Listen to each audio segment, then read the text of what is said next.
You are expecting 35, 28 are already there. Hemendra, I have one suggestion. Yeah, tell me.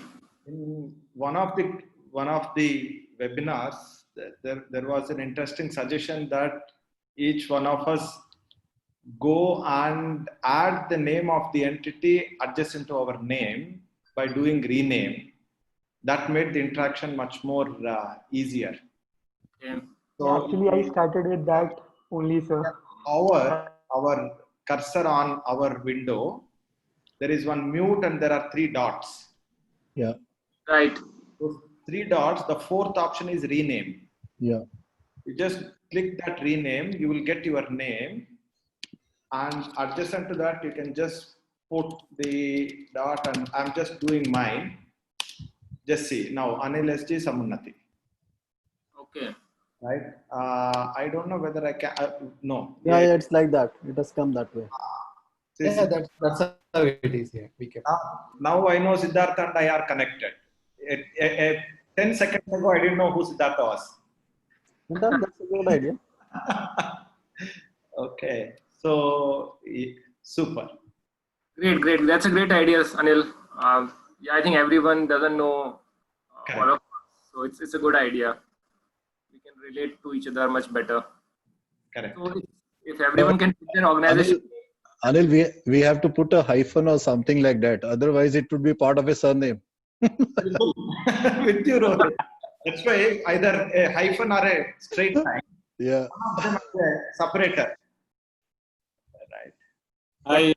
Pramod has done very innovative. First, he has put the company name. Uske baad naam, Godrej Agrovet Pramod. Even you see Amrinder's, he has put it Dihat in bracket Amrinder. So nice.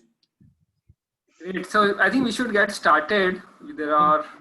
Sorry, Hemendra. I just want to congratulate Anil for his award. Thank you, Rahul. Yeah. Thanks for all the good wishes and kind words of all of you. Congratulations, sir. Yes, congratulations, heartiest congratulations. Thank you, ma'am. Thank you. It is still sinking in, I would say. Well deserved, Anil. No, thanks. This is all flag bearer of Agri-tech community in Right, India. exactly. हम लोग को भी motivation मिलेगा ना sir, ऐसे ही. तेलुगु में एक कहावत है हेमेंद्र, अगर आपको डर लगती है तो सब मेरे साथ आ जाओ बोल के. So मेरा ऐसा है, because of all of you we gain strength. आप सब हमारे साथ है बोल के, बस हो गया. Great. So Rohit, shall we get started? I think we have 35 already. Yes, Amrinder. Yeah. We can start now. Yeah. Abhijit, can you project that slide? It will be useful.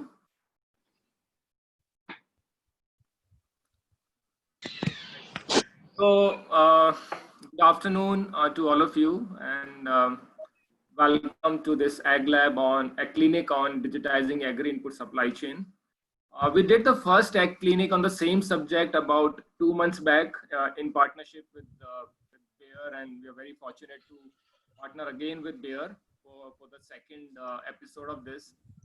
So in the first one was open to everyone. We had about 200 attendees, and there were a lot of suggestions from all the members who participated. We had a panel format in the first AgClinic on this subject, but then we decided that it's important that we go deeper and do more of a business modeling exercise, and that's why we have not kept it open for everyone. We invited very selected people who are part of this ecosystem and who can add value, who can collaborate, and hopefully we can together come up with a much more sustainable business model on a digital value chain for agri-inputs. So that's the background. As I was saying to some of the panelists, that this is a very unconventional thing that we are doing today. There are no panels. It's not a webinar. It's open for everyone. And we are very fortunate that we have got a pretty good participation. On this call, we have 14 corporates, 14 corporate members from seeds, fertilizers, agrochem, ag machinery. We have 17 startups, 17 startups, including agri-input e-commerce platforms, as well as startups in data and advisory. And we have 6 banks and NBFCs, and one participant from the logistics industry.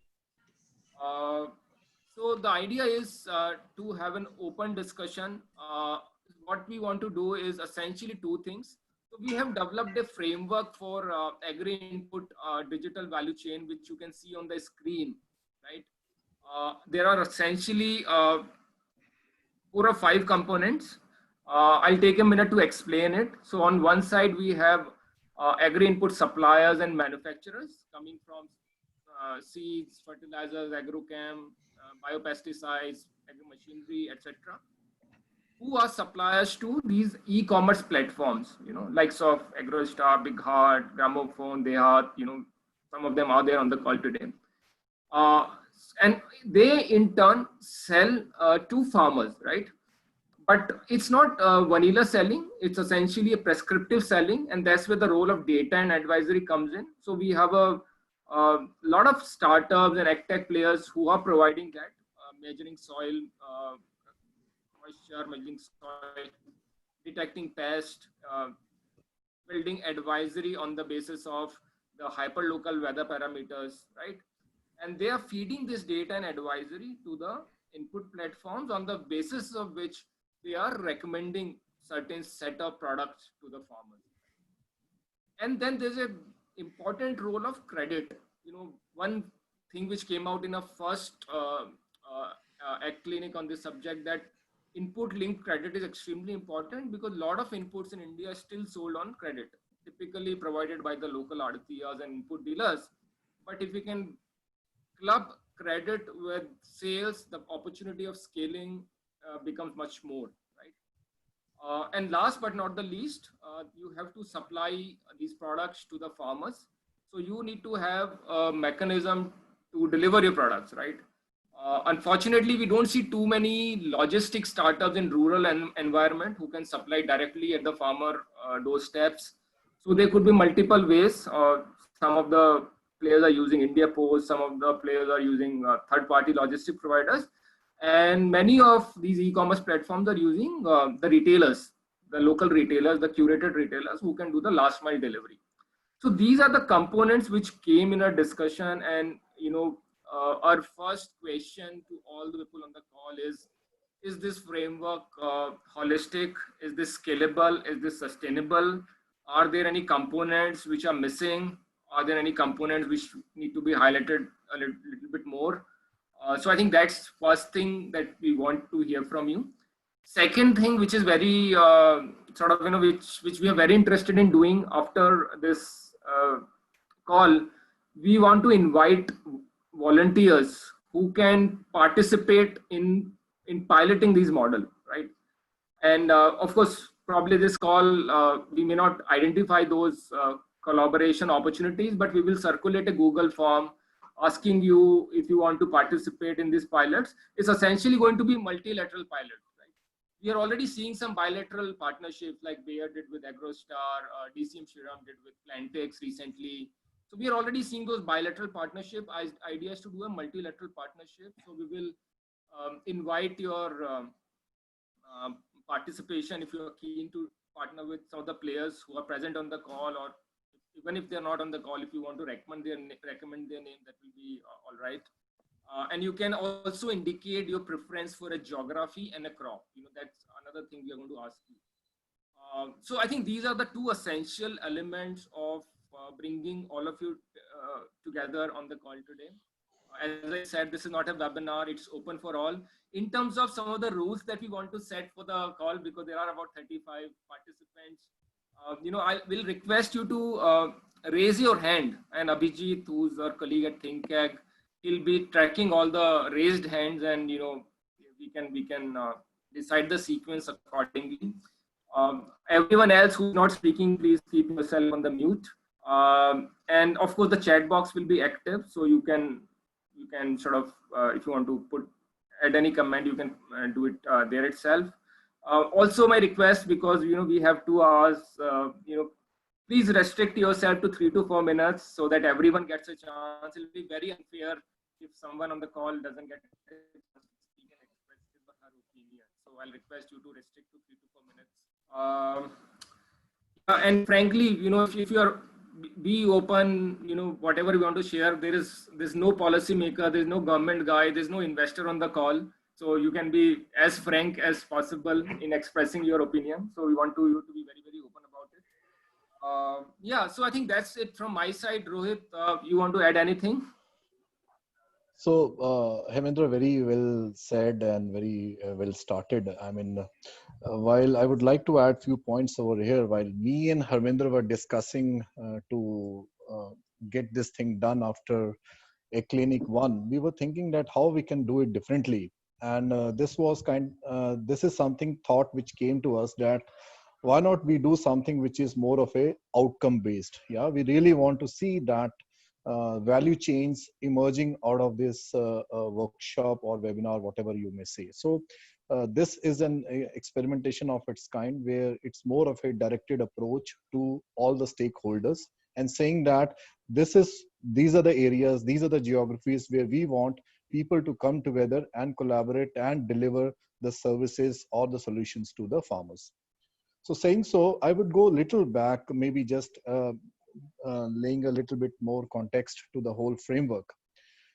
See, we all know, I mean, into this agri-input industry, the service industry, there was a time when the product was more important for the people in terms of, let's say, in terms of seeds, in terms of crop protection products, or in terms of fertilizers, yeah. And at that particular point of time, it was the product domain or the expertise which used to count. And over a period of time, people realized that we should do more than a product. And then the crop picture came into the front, and there were solutions which were driven by the companies on a crop. Now is the time when this, and more so, it's more important time when this agri reforms have been announced, and we all are aware of it. The value chain partnerships are going to be very important. Saying so, now the innovation in terms of the products is going to be not very differentiated from each other. Yeah, what is going to differentiate us from the competition is the open innovations which you do. So open innovation is something which we at Bayer internally say that open innovations are the partnerships which we do with the like-minded partners to drive the value chains. So I mean, in our nooks and corners, let's say maybe Gramophone is working with onion farmers in part of Madhya Pradesh. Yeah, they are working with 10,000 farmers, and likewise, the Haat is working with some set of the farmers in some part of the geography. So overall, what we are seeing is that there is a lot of disruptions which are happening around the customer, and we all agree to that. A lot of disruptions, and customer is becoming more aware. I mean, but the thing which is lacking is the scale. Somehow the scale to which we want to reach 146 million farming families in the country, and the scale which we want to reach is somehow not getting through. And these partnerships, these alliances, these value chain linkages is something wherein we feel that on one side, the organizations would get their organic growth, like Bayer is working with a set of farmers, we get a organic growth through our distributor network partner or through our teams and all. But when we partner with the companies like Samanuti Finance, yeah, we get a more reach, and Samanuti also gets extended reach from Bayer, and we work together for the common benefit what we want to pass on to the customers. And hence these value chain linkages is going to be more important. And today, when we are talking across different stakeholders, it's not only the primary agriculture which is important. Yeah, it's not only the production part of an agriculture which is important. More important is the marketing side. More important is the secondary agriculture which is playing a bigger role. And on the call or itself, there must be many people who are working into those areas. And what we would like to see is that when we are putting up this chart over here, you give your comments on it, that where do you see the fitment of it, or we need to tweak certain changes. we can look of it. One example I can give you, what is coming to my mind now. One example, like if farmer has a problem, like this chart which has been displayed over here. A farmer has a problem, and there are drone companies, the imaging companies which are working with the farmers. They detect the problem in the farmer's field, and that detection goes to companies like Plantex. Plantex processes and says that this is the recommendation, and that recommendation go to the e-commerce companies, and the delivery happens to different platforms. So this is one kind of, in closing the loop, the whole thing can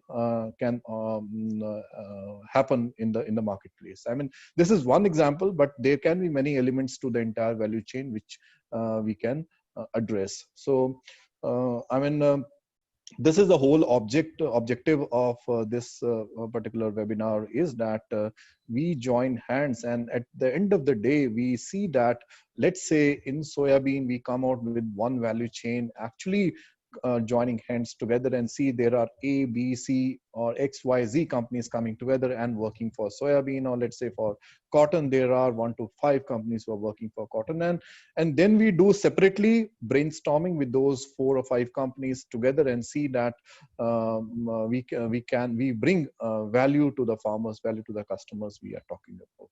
So that's it, a few points. I mean, you all must be knowing about this, but good to bring everybody on the same board and say that this is more of a outcome based workshop which we are doing today, and would happy to hear comments from your side, and look forward to your participation in that. Thanks, Rohit. So the floor is open. We don't have any particular order, but if you want to say something, either you can raise your hand or put your name in the chat box.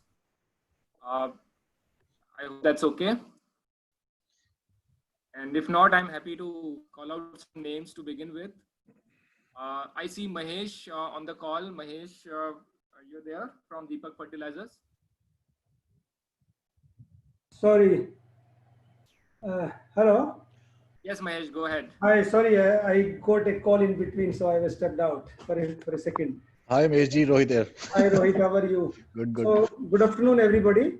And thanks to ThinkAg for organizing the second clinic now, which is going beyond the brainstorming panel discussion last time. And you clearly spelled out 3 themes which came out from there. And there was a clear need to see how can we get into a broader collaboration to find solutions to the problem, which is the value chain problems. Now, going beyond what Rohit has just mentioned, I believe that we are in an era of specialization, and we are in an era of developing customization solutions. Now, it is going beyond anybody's individual means and wherewithal to actually develop a complete generalist approach and make a significant value add or contribution. So how does specialization can coexist while developing customized solutions and products or value chain intervention, which we are doing? I believe there is a greater role to see in the diagnostic advisory side when it comes to the players who are developing solutions, science-based solutions, and bring their specialization there. So we would need to be cognizant and understand that, you know, a particular area where somebody or some organization has developed certain scientific capability, bring the specialization, and then can align with certain tools or techniques which can then allow the scaling up part of that. And where I agree with Rohit that in order to get the scale of the customized solution, I think we will have to see that how do we leave the specialization as well as bring the scale jointly. So I'm looking forward to the discussion as we go forward. We have certain thoughts because we are operating mostly in western part of the country, and we specialize in crop nutrition solutions. We also have multiple bilateral arrangements, agreements done already recently with Sanumati and AgroStar as well. So, I mean, we are also looking forward to see how can we broaden the scope with multiple players bringing certain pieces of specialization. And in the end, we can provide some customized solution to our farmers or to our retailers or to consumers. So I'm looking forward to that. I think as we go into the second round of discussion, we can specify where do we see our role and where do we see somebody else can help and join together. Thank you, Mahesh. Thanks very much. Very important point you made. I see Raja who wants to speak. Raja, can you come in? Yes, sir. Thanks a lot, and I echo with Mr. Mahesh as well. Now, coming to this advisory part, which farmers actually, if I look at, it should be more of a actually, because if I look at various applications, they point towards one or two companies. Rather, it's more towards actually a guiding in terms like, say, let us say the farmer has his set of parameters where all companies' products may not fit in. So is our application or the guidance mechanism can put him to the right product. Perhaps it may not be, even if it's my application, perhaps it's not necessary that I only recommend my product. Suppose I have a set of soils, I have a set of sowing windows, and I have a set of soil types. So I have a set of geographic description. So based on that, and also looking at the various the geographic factors there can be directed with a right crop and also the product which is available across the shelf of various companies. If he's guided towards that, then that will help him actually. That's what in my opinion. So that should be taken care, any of the startup actually when they're building an application, actually in the advisory part of to a company, to a startup company. Okay, Raja, makes sense. I see Pramod. Pramod, you want to come in? Animal feed, I think, is an important category for a lot of these platforms. Do you see these platforms becoming critical to sell cattle feed, poultry feed, etc.? Right. First of all, thanks, Hemendra, and thanks, ThinkAg, for putting this together. See, I think I echo what Rohit said.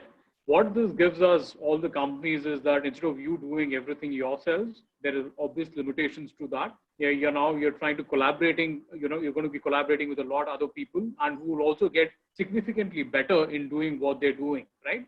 The person who's constantly giving advisory is able to focus on it and leverage all the tools and technologies to do a better job of it.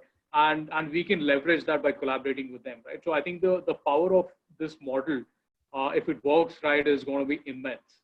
And I think when we look at animal feed, I think it's fairly ripe to be disrupted in terms of every time when we put out a digital campaign, there are so many inquiries, but there are so many limitations in terms of serving those inquiries, right? So I think this model helps us bridge a lot of those gaps. So I think when I saw this, I think I'm very hopeful.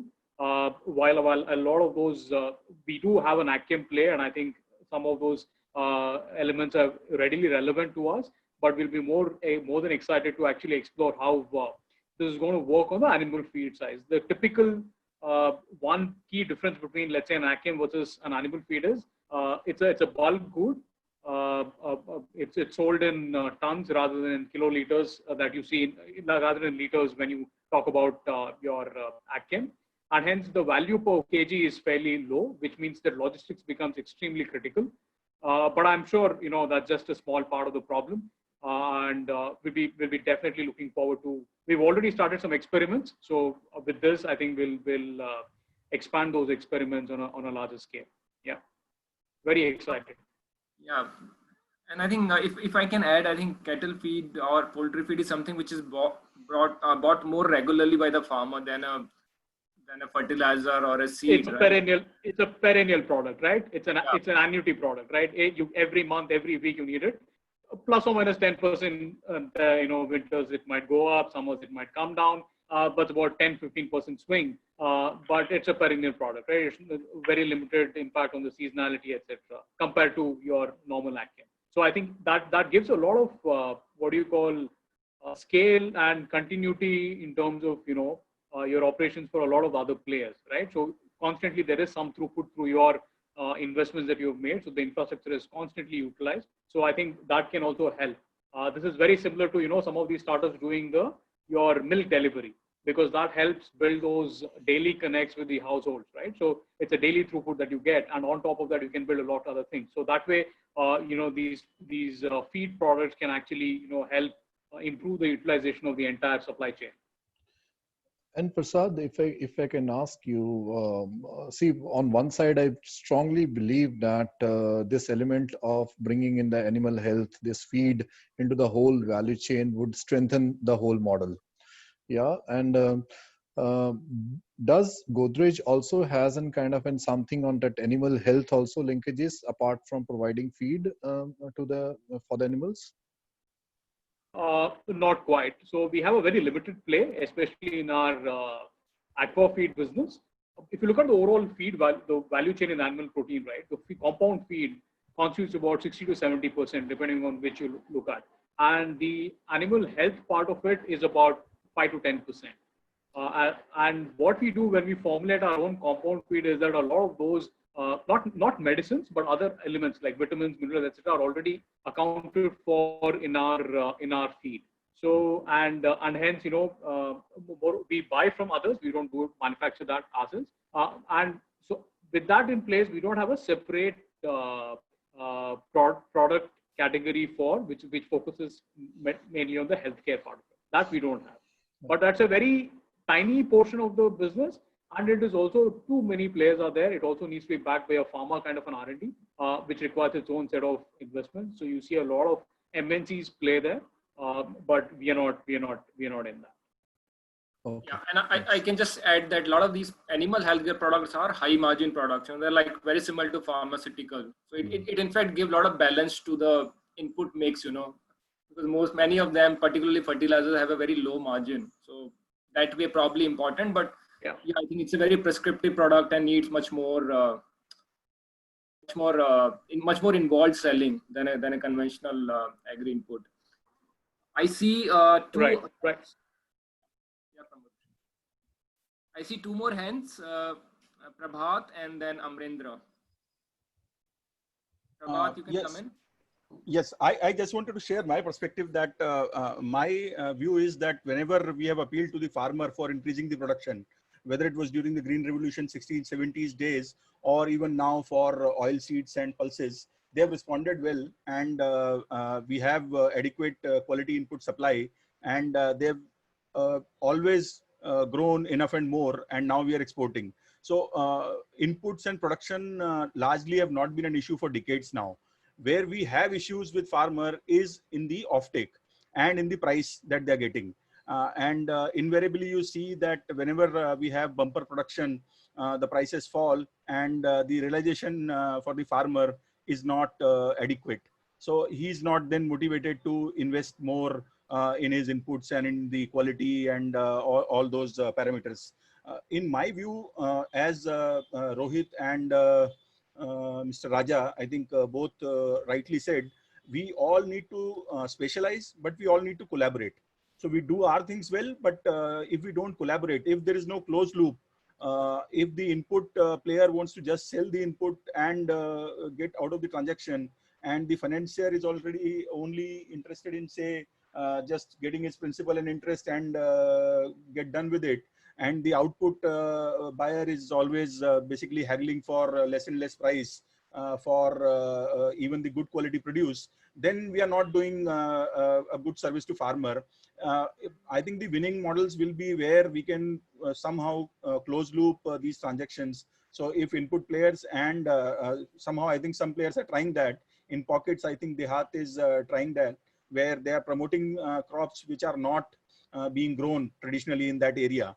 And there the farmer is not basically that open that even if they want, they can sell it elsewhere. So those kind of closed loop models work better with the farmers, whether it is, and now with the reforms, you have contract farming, you have corporates entering into farming.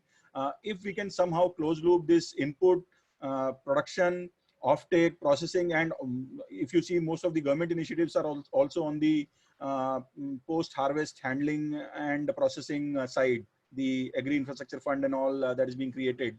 If we can make use of that, and these input players, financier, and the processors. If they can come together at a platform, it can be a loosely created platform in terms of farmer also has a choice of which input to buy. He has choice of which financier to avail loan from, and he has choice in selling his produce also. So he has options. So for example, if some good big farmer is looking for a loan, and banks have been aggressively doing these KCC loans, which are largely meant for inputs only. Today, if you see the priority sector lending, almost 70-80% of that goes towards Kisan credit cards or crop loans, which is for inputs primarily. So it's not a dearth of funds, and banks are always aggressive, always pushing to do more and more KCC. We have Raul on the call from Axis. They are providing funds at very good pricing to these farmers. And we are probably, as NBFCs, we are on the other side of the spectrum on the term loan and mechanization side, where banks are not that aggressive, and we want to basically, given our cost of funds and given our cost of operations, we want to charge a slightly higher rate. So farmer gets a spectrum of interest rate range on selling his produce. He has a range of buyers who are willing to buy at different prices. And on the input side also, we have players which are providing different quality inputs at different price points. If in geographies, at least, we can try this out, this is the best model that will fly in my view. Thanks, Prabhat. Totally agree. And I think it's our responsibility to build those closed loops. Yeah. And I think some of the players are already trying, and that's one of the effort that we want to make through this forum.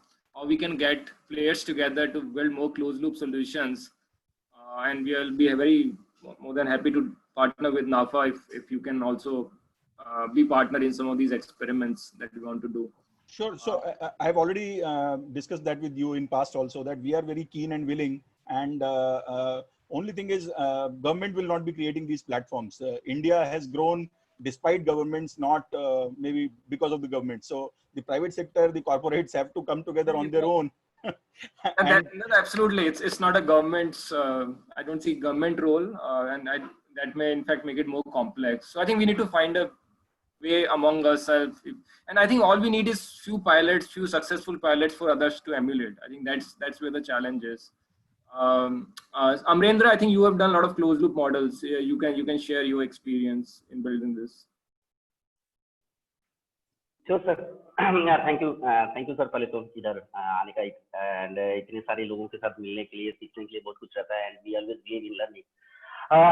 Sir, just ये इतना था, ये हम लोग हमेशा जो हमारा objective रहा है कि कैसे and we always believe in closed loop की केवल एग्री इनपुट्स दे देने से किसान तो खुश नहीं रहने वाला है, क्योंकि मतलब हम लोग जो जिस तरीके से मतलब किसानों के साथ काम करते हैं, जो प्रॉब्लम है बेसिकली सर वो मैं बताना चाहता हूँ कि मतलब जो प्रॉब्लम क्या है कि अल्टीमेटली जो नॉर्मल बिजनेस है, जहाँ पे हम लोग उसकी किसान के लिए भी एक बिजनेस ही है जो एक खेती कर रहा है।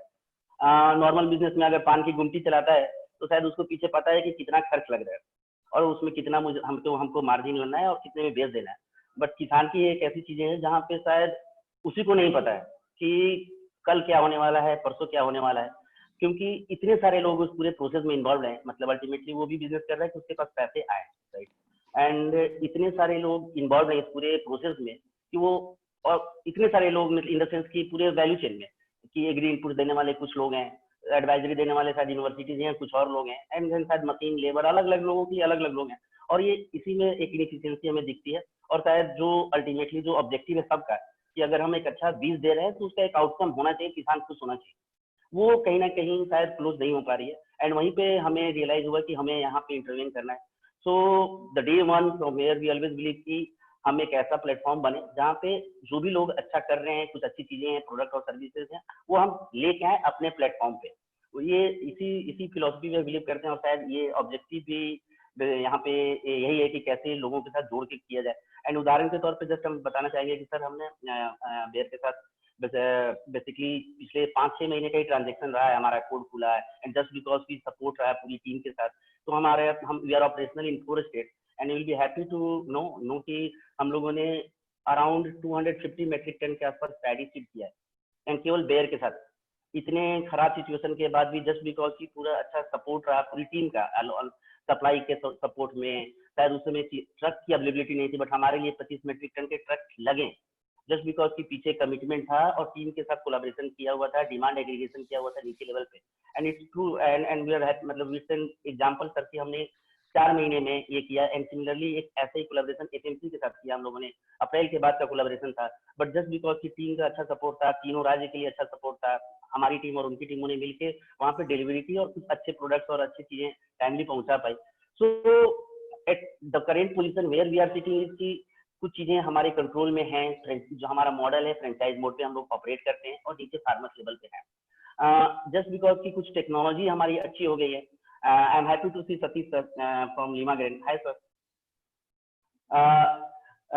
बेसिकली सर जो हमारी जो इस तरीके जो आज के डेट में जो प्लेटफॉर्म हमारा जो जिस तरीके से रेडी है, जो हमारे फ्रेंचाइज के लिए और हमारे फार्मर के लिए जो कॉल सेंटर का सपोर्ट है, जो टोल फ्री का नंबर का सपोर्ट है, और थोड़ी चीजें हमारी एग्री इनपुट के हिसाब से या आउटपुट के हिसाब से अच्छी रही। आई बी हैप्पी टू शेयर कि सर आज के डेट में भी पिछले 90 से 100 दिनों में हम लोग रोज 400-450 मेट्रिक टन ऑफटेक कर रहे हैं, जिसमें से 300-350 मेट्रिक टन ड्राई कमोडिटी है और लगभग 100 मेट्रिक टन के आसपास का फ्रूट्स एंड वेजिटेबल्स है।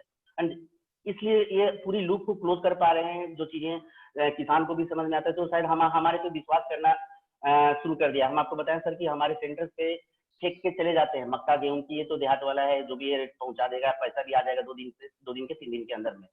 सो करेंटली ये थोड़ी थोड़ी चीजें हम लोगों ने अच्छी की एग्री इनपुट के हिसाब से, थोड़ी एडवाइजरी के हिसाब से, थोड़े मार्केट लिंकेजेस के हिसाब से, लेकिन यही केवल एक जरूरत नहीं है जो हमें लगता है।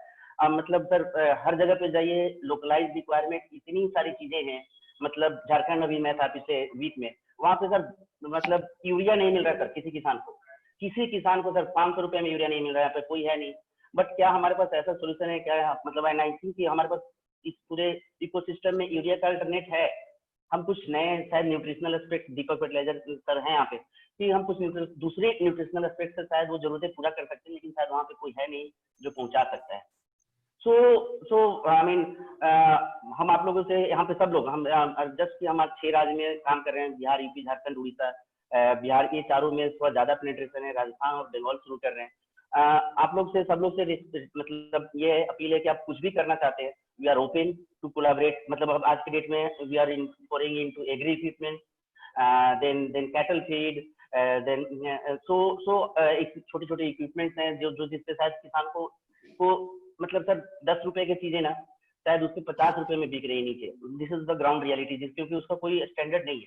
सो वी आर यहाँ पे बस आप लोग से यही बोलना चाह रहे हैं कि we are ready to collaborate in every aspect. नीचे किसान लेवल पे काम करने के लिए हमेशा तैयार है। आपके पास जो भी ऑफर्स है, जो भी सर्विसेज है, will be more than happy to collaborate. This is what appeal I mine appeal to everyone. Thank you, Amrendra. Thanks very much. And it's a great demonstration of closed loop, how output and input can go together.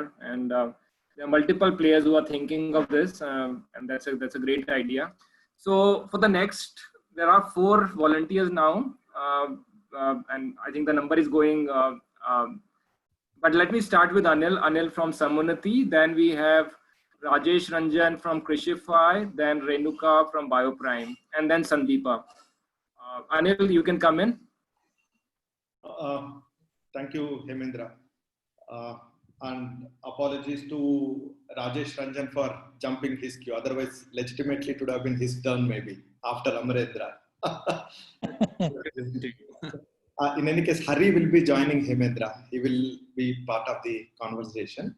I just wanted to give one example of our own model that we put together, and thanks to 3 progressive startups which came together for that pilot as one example of what we can do.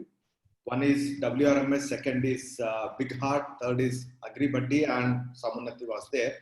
We ran one pilot for the chili growers in Khammam, in which the package of practices were brought in by WRMS, the inputs were brought in by Big Heart, the market linkages were brought in by Agri-Buddy, and Samunati played the role of the matchmaker for all of them.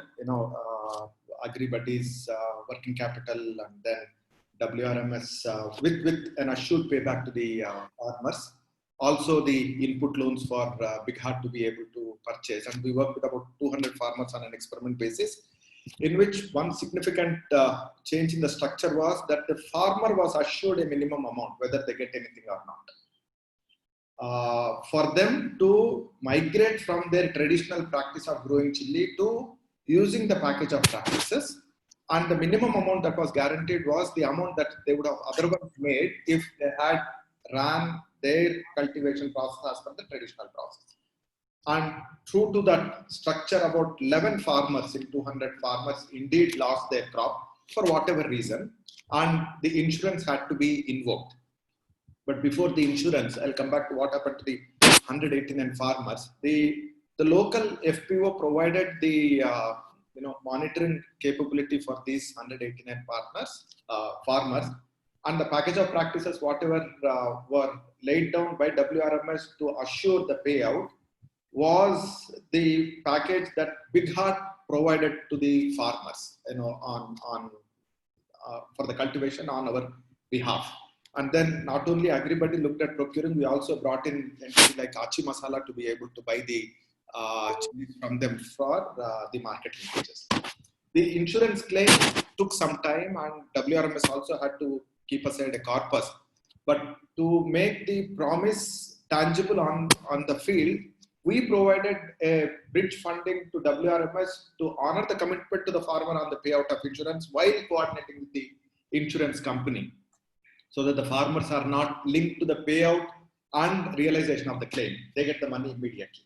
So just one experiment or one example of how, when multiple players with competence in each of these verticals can come together and create a end-to-end solution, that would be a holistic approach, if I may say so, with the farmer as the center, and not much of discretion at the level of the farmer in terms of risk taking and adopting newer agri practices, so on and so forth. All that has to be disaggregated and diversified among the players with an assured payout to the farmer. If the entities which are recommending the package of practices or other practices that will give them the upside can't take the confidence in their own advice, then how will the farmer who doesn't even know any of this would take? So if some of the players on this call and who are familiar with what we are doing, we means the ecosystem, not someone native, we are doing, if we can stick our neck out a little bit and say, hey, if I am recommending this package of practice, I know that this is indeed something that I can assure you of the outcome, and I'm ready to put my neck on the line if something does not work out as promised, so that the safety net that the farmer requires is provided by some of us and none of us. Liquidity is always available if there is a concerted effort across. So that's one example I thought I would give. Hemendra, I will forward that note to you, or I will request Hari, who has joined now, to forward that note to you, and please feel free to circulate. There definitely have been learnings around. If Satish or Sujoy, who are there, both were part of that pilot that we did in Karma. If they can also share their learnings, it is one example of what can be done. Has that been completely efficient and successful? We have learnings. But then is that a direction that we can explore? For sure. And that might pave way to a much more sustainable contract farming structures rather than a legally enforceable contract farming structures. And we are great believers of aligning the incentives. If you align the incentive, then people work together. I pause there. Thanks, Anil. I think it's a great example of multilateral partnership involving output, input, data, advisory, and income support. I think that's a great product from WRMS. So I'll definitely ask Sujay and Satish to talk about this experiment as well from their perspective. And thanks for volunteering, Anil. I'm sure you will get some leads after this call who may want to do more of such partnerships, and I will encourage others also to come forward and look for such experiments. I think if we can do it, I think one is not good enough to of course there will be a lot of learnings, I'm sure, and we will all learn in the process, but I'm sure we'll get there. Thanks very much, Anil. Really appreciate it. So now again, going by the order and the volunteers, so we have Rajesh, Renuka, Sandeepa, and then Shankar from East West. And anyone else who want to come in can put in their name. Rajesh from Krishify, you can come in. Hi, thanks, Amindra. So at Krishify, we are building an entirely digital community of farmers. And just to give a brief intro, over the past 10 months, we have acquired more than 12 lakhs farmers. I think it is stuck. You can hear, you can. Yeah, we can hear you. We can hear you. Go ahead. Good. So I was talking about this community. So the difference is it's a UGC driven community. So a lot of farmers create content and they participate in conversation, right? They exchange a lot of information and knowledge. A part of it is advisory too. But with this exchange of conversation, information and this conversational kind of platform, we do a lot of user profiling for the farmers. For example, what crops are they growing, or what agribusiness are they into? For example, poultry or fishery, or a lot of farmers are into dairy, right? And we are collecting a lot of data. I mean, either by explicitly asking them questions, doing some sort of digital surveys, or with the kind of conversation they are doing. Right. So, and we understand their needs, we record their needs, for example, need of loans or insurance, right, or equipments, or even farm input products. Now, obviously, we being an entirely digital platform, we don't want to expand our wings, a lot, right? So, of course, we can't fulfill all of these. So there I see a lot of avenue for collaboration. So some of you that I have in my mind, I'll just list them out. So for example, one is digital surveys for any kind of companies, be it a manufacturing company of agri-input product,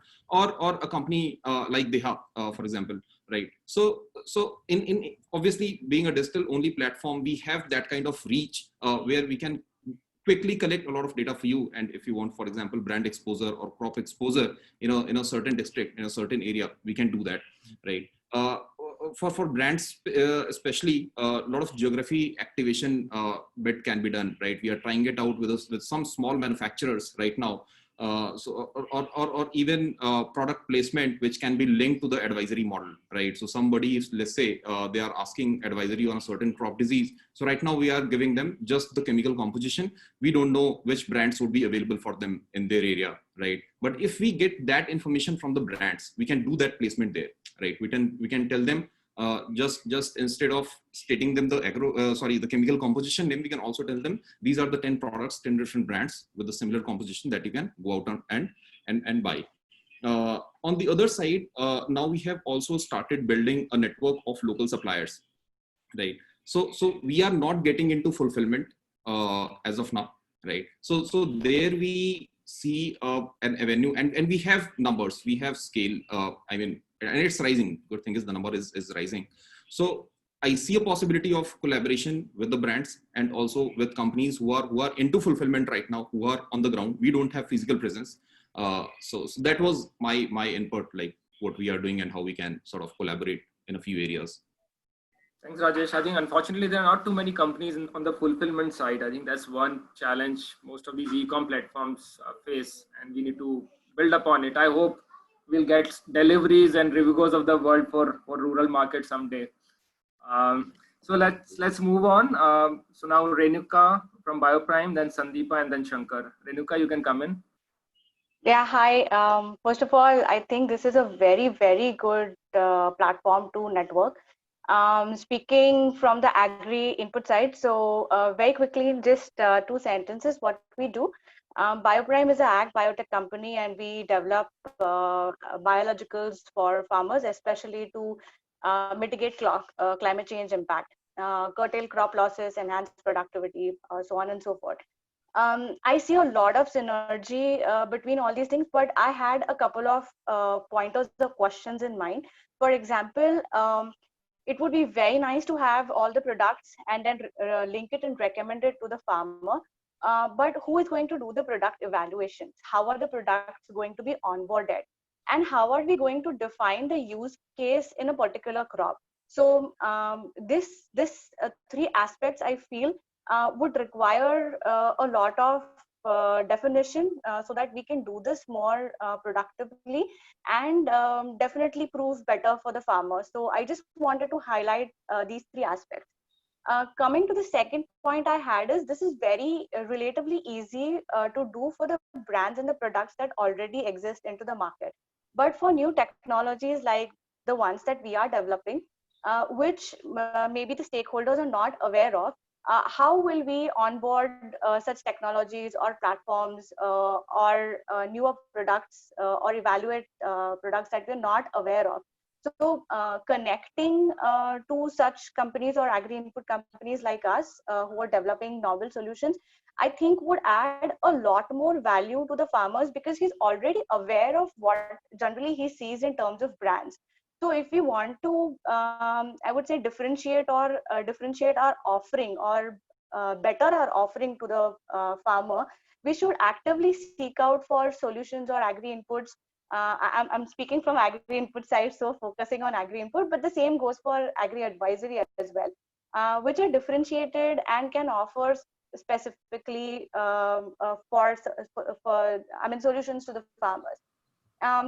The third thing I wanted to touch upon was we as a biotech company, or we as a technological company, um, our focus or our expertise lies on developing solutions or customizing solutions according to the problem. So if there is any specific problem that the channel is facing, or our group that is working together is facing, let's say it's chili and we're looking at flower drop, then we can very specifically develop solutions to address this. So these are the two aspects that we would be very interested in, partnering and helping and working out, is setting up or what do you say, modifying the products for specific needs. So that's what I wanted to add from the agri-input side. Thank you, Renuka. Two very important points you raised. One is the validation. I think for a lot of products, there's no technical validation available. I think that's one area we should think about. And second is customization. I think that also goes back to the data and advisory piece. If we have accurate, reliable data, we can do a lot of customization. Yeah, we'll move to, I think next is Sandeepa, but I think Raul from Axis Bank has to leave. Raul, so Sandeepa, apologies, let Raul come in for a minute or two, and then I'll come to you. Yeah, sure. Yeah, hi, Amendra. So sorry, I'll have to leave, as I mentioned. So I was here mostly to learn, and I do believe that, am I audible? Yes, you are. So partnerships definitely is the way forward, and we've done a few examples. We have done a few pilots, and those pilots have been encouraging. They are very nascent, I would say, and too early in the day for us to call it a success. But just looking at the power of collaborating, I think when all the stakeholders are united for a specific objective, and if that objective is either improving farmers' income, or kind of getting better productivity, it does all the rest of the stakeholders good. So our partnership models so far have been very similar to the form factor that you've talked about, working in a system wherein we are able to close loop and make sure that farmers' income is kind of trapped for us to make sure that recovery is also forthcoming. I do believe that the regulation and the reforms, this kind of gives banks also puts banks in a much more stronger place, specifically the reforms on contract farming. But I would say that, for mainstream banks like us, this is still very early days. We still indulge in a lot of armchair lending. We've got huge targets, and the KCC options are usually much more easy to come by. So we have done armchair banking. We're guilty of doing that. Players like Samunati have actually demonstrated that there is a pure business model by integrating, by doing closed loop, kind of lending. And we are happy to, I would just say, parting comments, we are happy to touch base with whoever is on this platform to evaluate models that you believe have the power to scale. When we look at partnerships, we do look at scalability as an important factor. We've, as I said in the past, tried to do a few partnerships, but the scalability really wasn't there. So I invite you to reach out to us. I'll drop my mail ID on this chat box.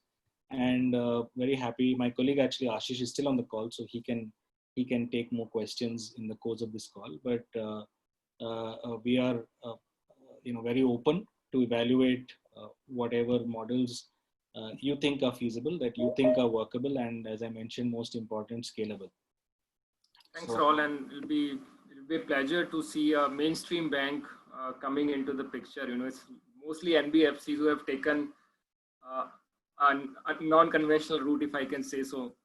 But I think it'll be really good if mainstream can participate in some of the pilots at least, to see whether exactly. And Hemendra, I think where banks are kind of the journey they are traveling right now is, first there was a little bit of a concern whether this is a commercially viable business or not, right? PSL and agri lending, with the hangover of NPL levels, earlier kind of made at board levels itself a big question mark whether this business should be run purely from if you take out the PSL angle or you take out the other regulatory, whether this is a pure commercial business. I think where mainstream banks have traveled a distance is to put that concern away. If you talk to any private sector bank, they'll tell you that today this is one of the most profitable businesses to do standalone commercial. I think the next step for mainstream banks, and this is a good form factor, is to really partner with folks whose fortunes are tied to this space. And when I look at all of your names on this board here, everyone is deeply committed to this space. So probably partnerships is the next way forward for commercial banks to go that one step further, and really, since they weren't really able to put their hands in the mud, but with partners who are there to provide last mile. And of course, technology, from what we hear, is really working so well.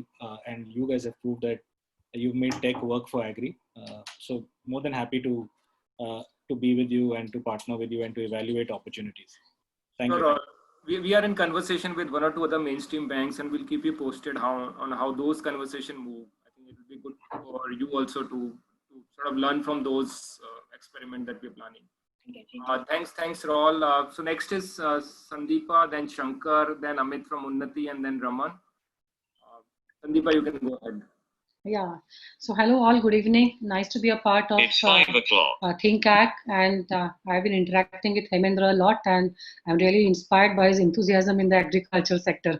So here's my 2 sentences for it.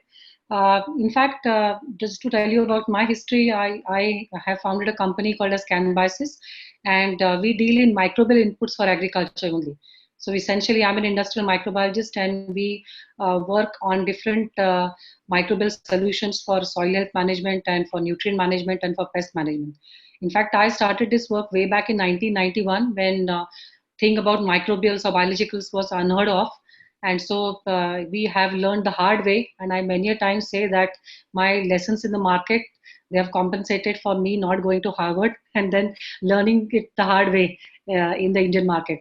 So having said that, definitely when you have the quality products, in fact, Renuka was talking about how really we have to substantiate the products in the market and then get new technologies for the farmers to be understood and implemented. So it's not a very easy task for the biological companies to render their products to the farmers. And right now, after this lockdown, we see that there is a lot of renewed interest in the digital space being, the farmers being exposed to this digital space. So companies like us, we are looking at different models. We also are looking at different organic levels of, as many were mentioning, that there are different organic levels of growth wherein we contact different distributors and dealers and have a huge kind of marketing team, and the challenges which come along with it, like the huge recovery systems and credit systems, which really are difficult for many small companies to really give their good technologies in the market. Those are quite challenging, and those, in fact, we are trying out different experiments with FPOs and different e-com companies like Gramophone and AgroStar and AgriBolo, and I think so Big Heart also we are trying to do some work with. So in fact, we are looking at different experiments.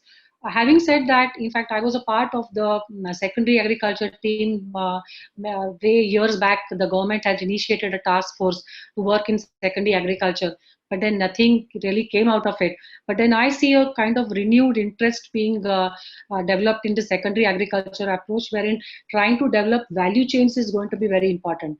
So we are trying to also do some experiments with different FPOs or different, you can say, companies like LT or food processing companies, wherein we essentially work on the crop-based strategy, wherein the products are based or given as a kind of a package of practices.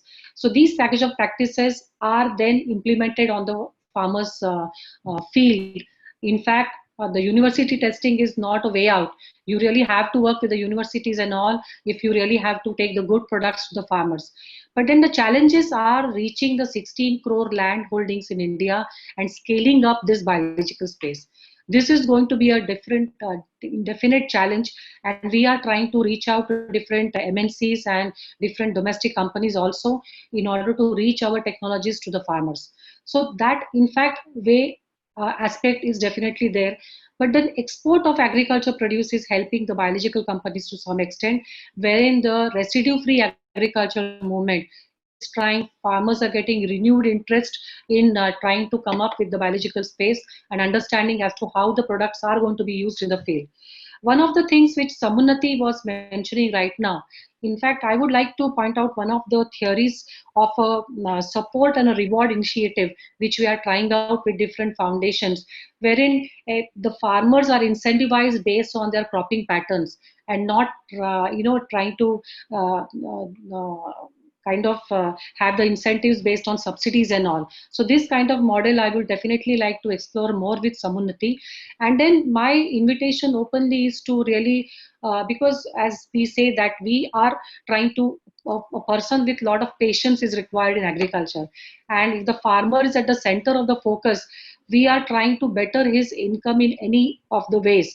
So I believe that a lot of this agri-tech space, which also I'm a part of, we are trying to take the best of the services, the best of the inputs, the farmers, but then the scaling strategy has to be defined in a very good manner.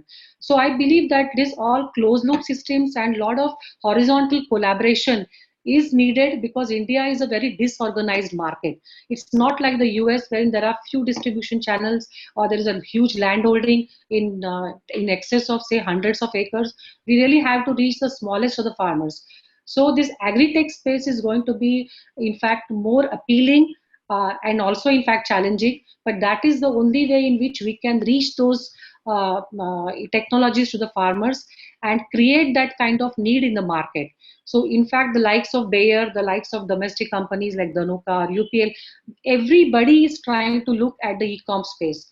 And we really are trying to work out some kind of model because the marketing cost, if you really see, of reaching those inputs, that is skyrocketing day by day with the teams having a lot of heavy marketing team budgets and unnecessarily increasing the cost of inputs to the farmers.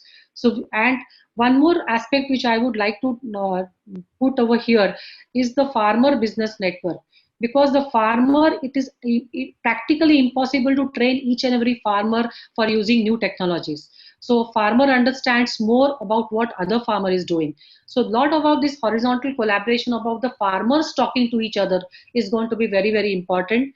And I really wish to collaborate with many of these industries over here to reach our products and also to reach our inputs and talk to many of the e-com companies to really horizontally collaborate in this space. Thank you.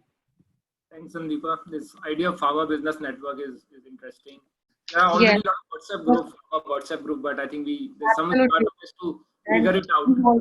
And he's also an Indian called Amol Deshpande. So I think a lot needs to be emulated. In fact, there are so many strategies which are there world over which need to be emulated. And one more last point, sorry, Hemendra, I took some long time, but the new technologies which are coming out, the potential of having a new technology in the biological space is much, much more. And I believe that India can do a lot because we are good in biotech space.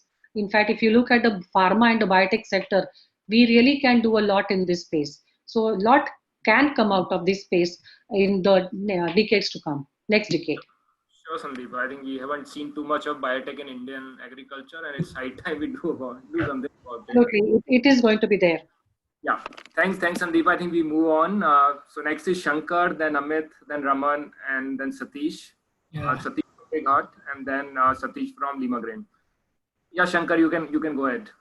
Good evening, Hemant. I think this is a good platform. I think I am attending first time for this, so that I just how I learned from this the conversation. So I think as on date, what the platform is going to propose, I think there is a comprehensive solution to the farmers. So there will be a seed and there will be a market for them. Correct? And as on today, I think the farmer is facing the three challenges in their production of produce. One is high quality of the seeds, and I think how they can put the inputs like you mentioned, fertilizers, chemicals, and other inputs, and how they can sell their produce in the markets. Okay.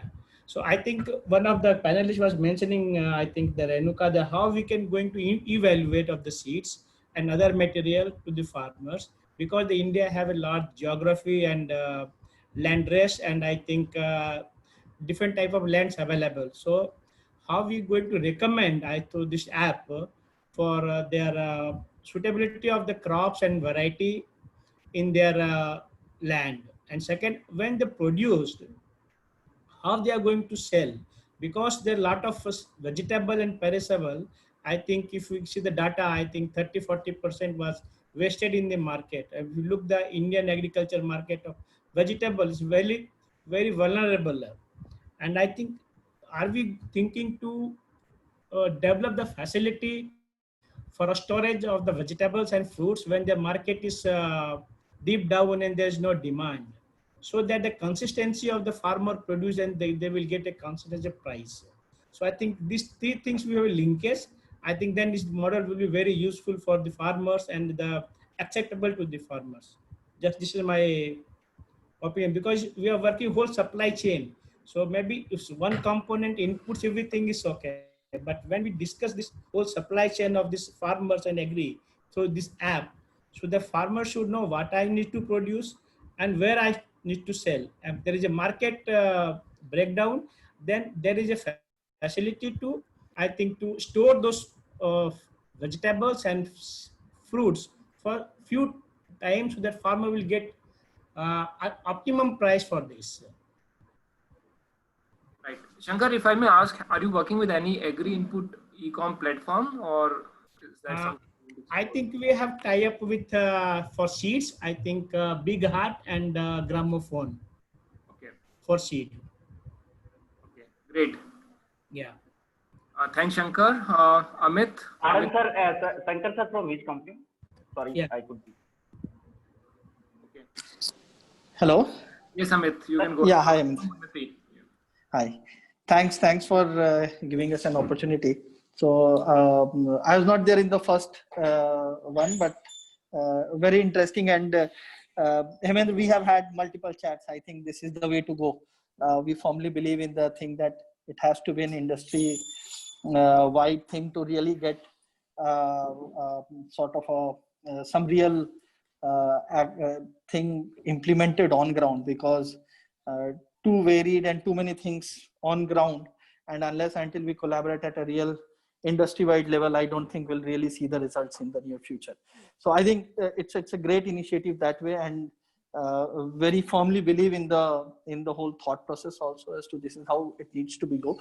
Perhaps one more thing there where we can add up, where we have seen that there is a sort of some traction, and some of the panelists did say, some of the people did say that there is the output side of the story is sort of not linked up into this, which is, I think, will be important, especially when we talk about the right quality, the input making an impact on what the output is going to be. And that is where I think the sort of a collaboration with some of the key output providers, especially some of the people who in the export market and all, would be critical too, so that we can drive the input requirement and the usage at the farmer level in conjunction with that. So, and in fact, Bayer has had some good initiatives there. Some of the other people also have had good initiatives of a end-to-end crop-based or a particular variety-based kind of a sort of a cycle there. So that is one part. Second, also, if taking this whole initiative up from especially when we start looking at the implementation part of how we can create a sort of an open system where multiple players can come in and collaboratively work together, especially from a data and exchange of information perspective, because that is where I think a lot of such initiatives fail because the level of interaction that would be required to really make an impact on the business front on ground is something that is mostly missing. And I think individually and any player, like whether us or anybody else, would always find it difficult and thing to get everybody on board, where ThinkAct can play a good sort of a very good platform to really get into the implementation side and do an open kind of a sort of a network or a platform to start engaging together. So I think these are the two key points which I just wanted to highlight and the overall thing from a philosophy and what we are also trying to do at Unnati. I think this is very, very relevant, and this is exactly the way we feel that a real impact can be made on ground. Thanks, Amit, for the validation. And one question to you: have you tried the tie-ups on the output side and data side? Are you talking to other players on your own? So on our own, yes. On the data side, we are trying to, we are potentially working, at least on the Agri-input side, we have started working with a few people so that we can share the relevant insights that we are getting from our platform data with the Agri-input companies themselves, so that that can be done. On the output side, we have been talking to a few people in the corn segment and especially in the paddy segment, because pesticide residue was a challenge for all the export players significantly. Honestly, we still have to do more work in terms of really getting it on ground, but broadly the understanding and the demand is definitely there, is what we are feeling. So, people are trying to figure out how to actually get into a implementation mode on that. Who bites the sort of the first thing, and then who takes the sort of a risk of doing it but still failing or not being wherever there. But from a intent and demand and need perspective, I do have had very good interactions with quite a few players who have shown an interest in it. Thanks, Amit. Yeah, I think that's one challenge we all of us have: how to institutionalize this partner search. You know, I think all of you are trying whatever you can, but how do we make it more structured for the benefit of the the entire ecosystem? So that's one challenge we have clearly. Raman, over to you for your thoughts. Thanks. So I'm going to pick up from what Amit just mentioned and where Anil mentioned a few things and so did Prabhat. I think as we start to build this collaborative pilot, one very important thing, several things to keep in mind. One is, how do we measure performance on the ground and how do we do course correction? So the experiences that have been shared by Anil of the work that they've done with WRMS and others, I think, Anil, it will be good if you guys can also share along the journey of the crop or the activity, what kind of things that you guys were measuring? What are the types of early warning systems that you put in place to anticipate problem, right? And that then becomes an input as to how we can build on this pilot. The second thing that I want to make, a comment I want to make is going back to what Prabhat mentioned and what Amit just mentioned. There are two types of players who will make anything like this successful, any closed loop environment. One is clearly, starting players would be an output company. They have the most to gain if things work out. They have some to lose if things don't work out. So ideally, whenever we decide to activate this pilot, we should see if we can get an output company to participate. And obviously, they also have the pockets to make it happen. In the absence of an output company, the second type of entity that has the most to, well, I should say lose, would be a financial service provider. So somebody like Samunati or Metafem or Access or any of those guys, they typically would step in because their input financing ultimately gets paid when the product is sold and money realized, right? And as the example that Anil shared, they did step in by giving some short-term credit to WRMS in that pilot. So I think having both of them in the mix of this pilot that we want to work on as ThinkAct, Hemendra, I think will be very good. Definitely should have an output company, and if we can get a finance company, it'll be great. The important piece, going back to Anil's words, having alignment of intent is absolutely paramount. And the intent can only be to get it right for the farmer, because once that is done, all the other collateral benefits come for individual players and the ecosystem. So I'll stop here. Thanks. Thanks, Raman. Clearly, I think output market linkage is critical, and we need to figure out how to close that loop as well, for sure. So thanks for. Sorry, Hemendra, I'm just going to add one more thing to your last statement.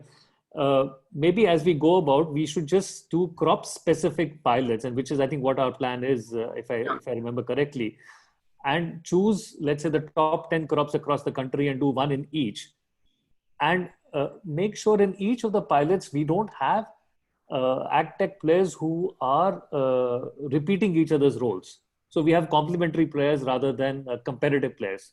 So this makes open innovation a little easy to happen in the beginning. It's kind of a pre-competitive space and people are a little bit more comfortable. Absolutely. I think for each pilot that we do, we need to look at complementarities, and I'm hopeful with so much depth in the ecosystem, we should be able to figure that out at least for top 5 to 10 crops. I agree, Raman, with you. So next is Satish from Big Heart, then Satish from Lima Grain, then Sujay from WRMS, and Siddhartha from Helicopter. Those who have not spoken, please volunteer. We'll ask you to speak as well. Yeah. Satish here. Good evening, everyone. So thanks to Anil for bringing out the model that we experimented for chili farmers in Telangana last year. It's a very progressive model where we focused on providing, one is income assurance to the farmers by reducing the cost of inputs, and also giving the right inputs with the right advisory, and providing even assurance on the market linkages. So it really, there were of course a lot of learnings and building that kind of a model to the scale, but it was one good experiment that we have done.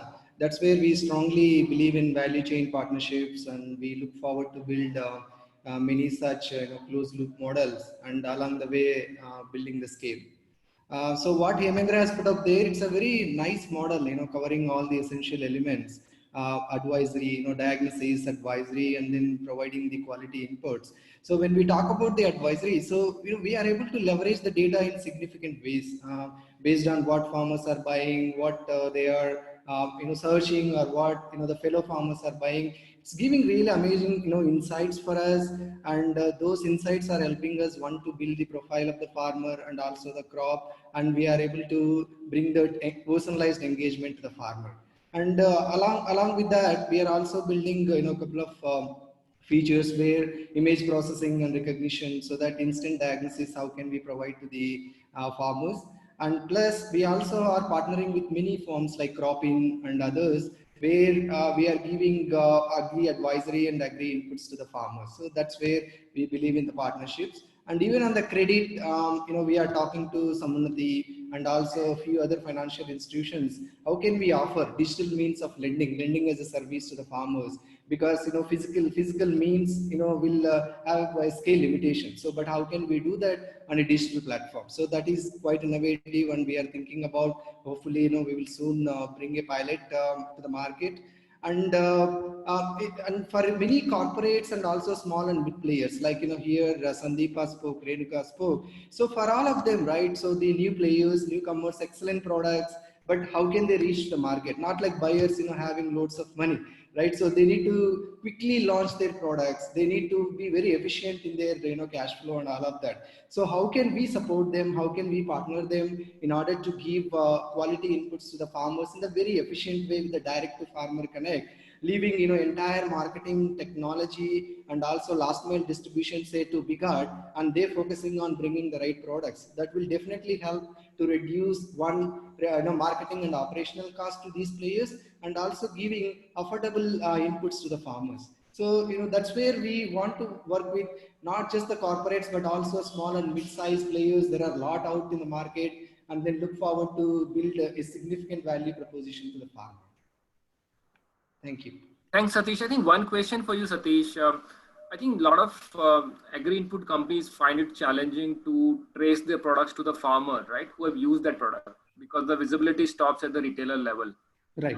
I think one value proposition for a platform like Big Heart or a Dehat or a Gramophone is that you can give the farmer visibility, and you can also provide the feedback back to the Right. suppliers and manufacturers. Yes. You- Yeah. Do you Very see that important. as Yeah. So how we do are you seeing see? that with the lot of new players, so we are helping to bring the feedback directly from the farmer and offering that feedback not only to the companies, to the brands, but also to the fellow farmers. So we also have YouTube channels. We are also putting together a lot of video-based and education-centric material so that the visibility goes directly to the farmer. Great. Thanks, Satish. Over to Satish from Lima Grain. You may please come in. Sure, Hemendra. Thanks a lot. So you took one of the points just now. So I would step back a bit, and on I am from the seed industry, so I'll be a little specific to the seed industry, since a lot of these startups were pitching to what they were doing. So I'll tell you some of the pain points which we have, and in case if you have a solution, we would be happy to collaborate. And this some of them are industry issue, and some could be specific to my organization. We are a very small company, so we would not be able to do like the big boys can do. So let me tell a few things which are there. And last time I could sense that there could be some solutions which people had in offering.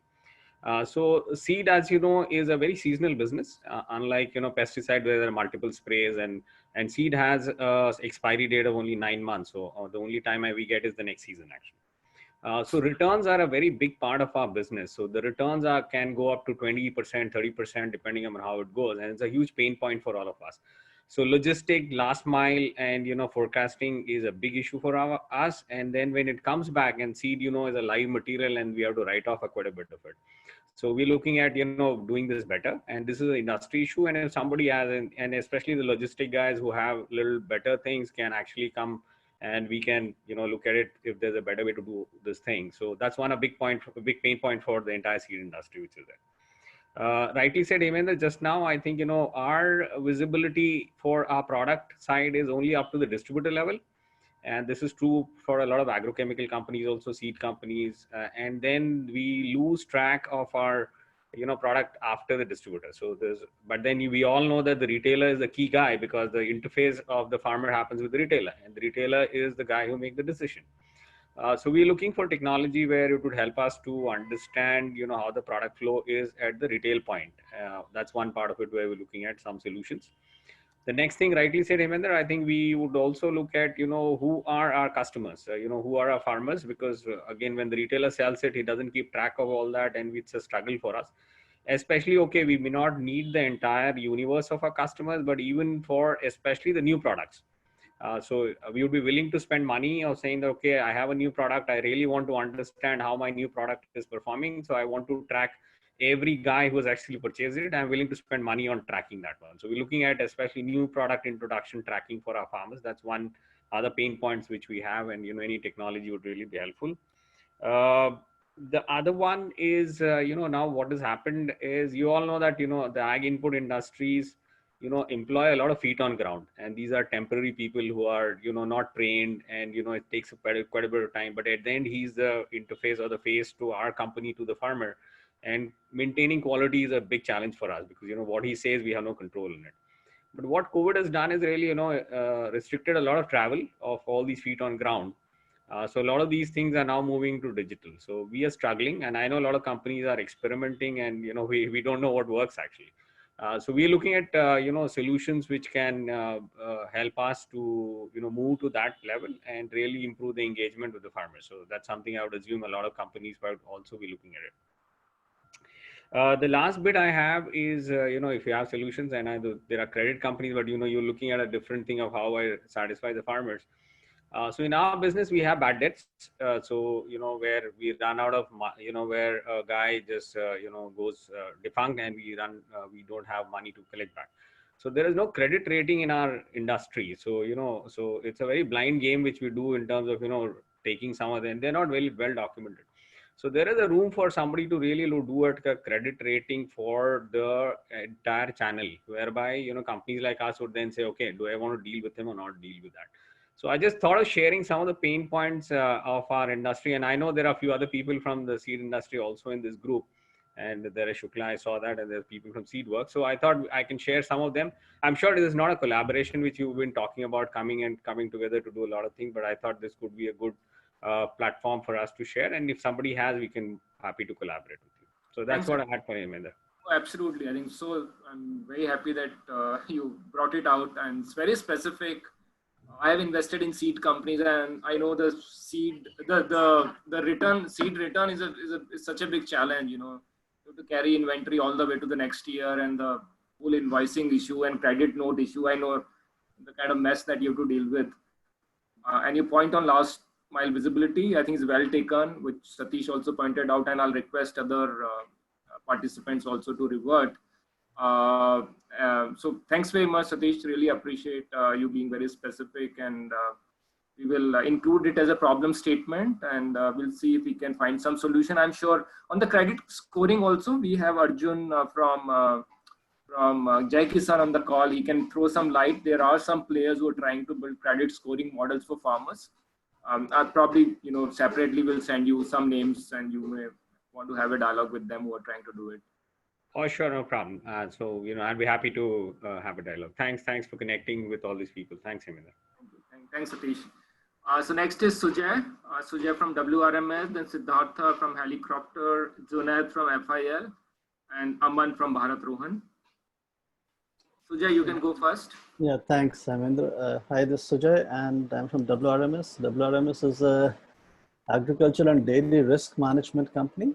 And when we say risk, we cover all kinds of risk when it comes to, say, agricultural input side or the production part of it. In fact, we have a very unique program where we assure yield to the farmers at the farm level. That's what we call a secure farm, and we have this program which is running across few states now. And we used one of these setups in the common project which Anil talked about, and yeah, so that note which Hari would be sending will have some details, and in case if we have to add in more to that, we'll be happy to do that. What I'm just trying to share is that we've got a lot of data sets available to actually model risks on that, and then take those risks to the ground, covering various parameters at the soil level, at the moisture level, the water level, at the pest and disease level, at production level. So we've been able to convert all these risks, and we're able to model them on lot of inventory of data which we have for about 40-50 years lying with us, so we can forecast models on that data sets, and then be able to come up with a more precise happening in the next few weeks or few days, how the case may be. Some of these examples can be, we work with a few of these organizations which are already here also on board. So we work with also with farmers on crops like cumin, where we've been able to give similar kind of experience to those farmers, where we assured yields, where we got a tie-up for them from an exporter who wanted an IPM cumin, and these farmers were willing to invest in a technology-based risk assurance product, where we had the advisories and the support which we gave them helped them come out with the product which was picked up by the buying company. So there the model got closed at that end. In some of these models, we also work with, say, on other crops, for example, with potato, with one of the biggest FMCG companies. And since years, we've been able to work with the smallholder farmers, and smallholder farmers, I mean, having less than half an acre of land, that's what we talk of. And we've been able to provide their output, that is potatoes, to this company, which has helped them reduce wastages to as much as 30%. And this, in fact, has helped them reduce the costs of the company, and the farmers in turn have benefited by getting incentives in the procurement price. So whatever services are being, the charges are being paid by us, and that is being supplemented by the companies. So our models our models primarily exist on the farmers paying for the services, even if he's a smaller farmer, because if he sees value, he's able to shell out money for that particular thing. So we also work with, for example, with Mr. Rohit Maini's company, the Better Life Foundation, Their Life. So in the smaller farmers in Jharkhand, in Varanasi. So we also work with some of the other companies here. And so the idea behind all this is that we're willing to, we do a lot of pilots which are converted into full running programs, and organizations have been able to take it up as their regular activity instead of just leaving it at a pilot stage. So scalability has been there.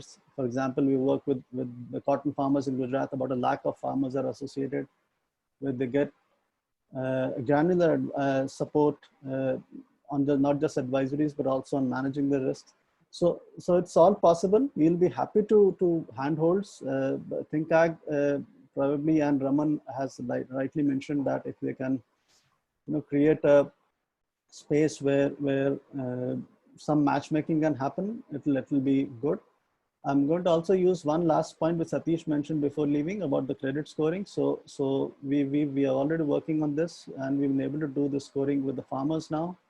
And this has been picked up by the banks, the nationalized, like for example, we work one of the, a few nationalized banks, and they use the scoring to also, to a certain extent, look at the credibility of the farmers if it comes to providing them with loans and other financial instruments.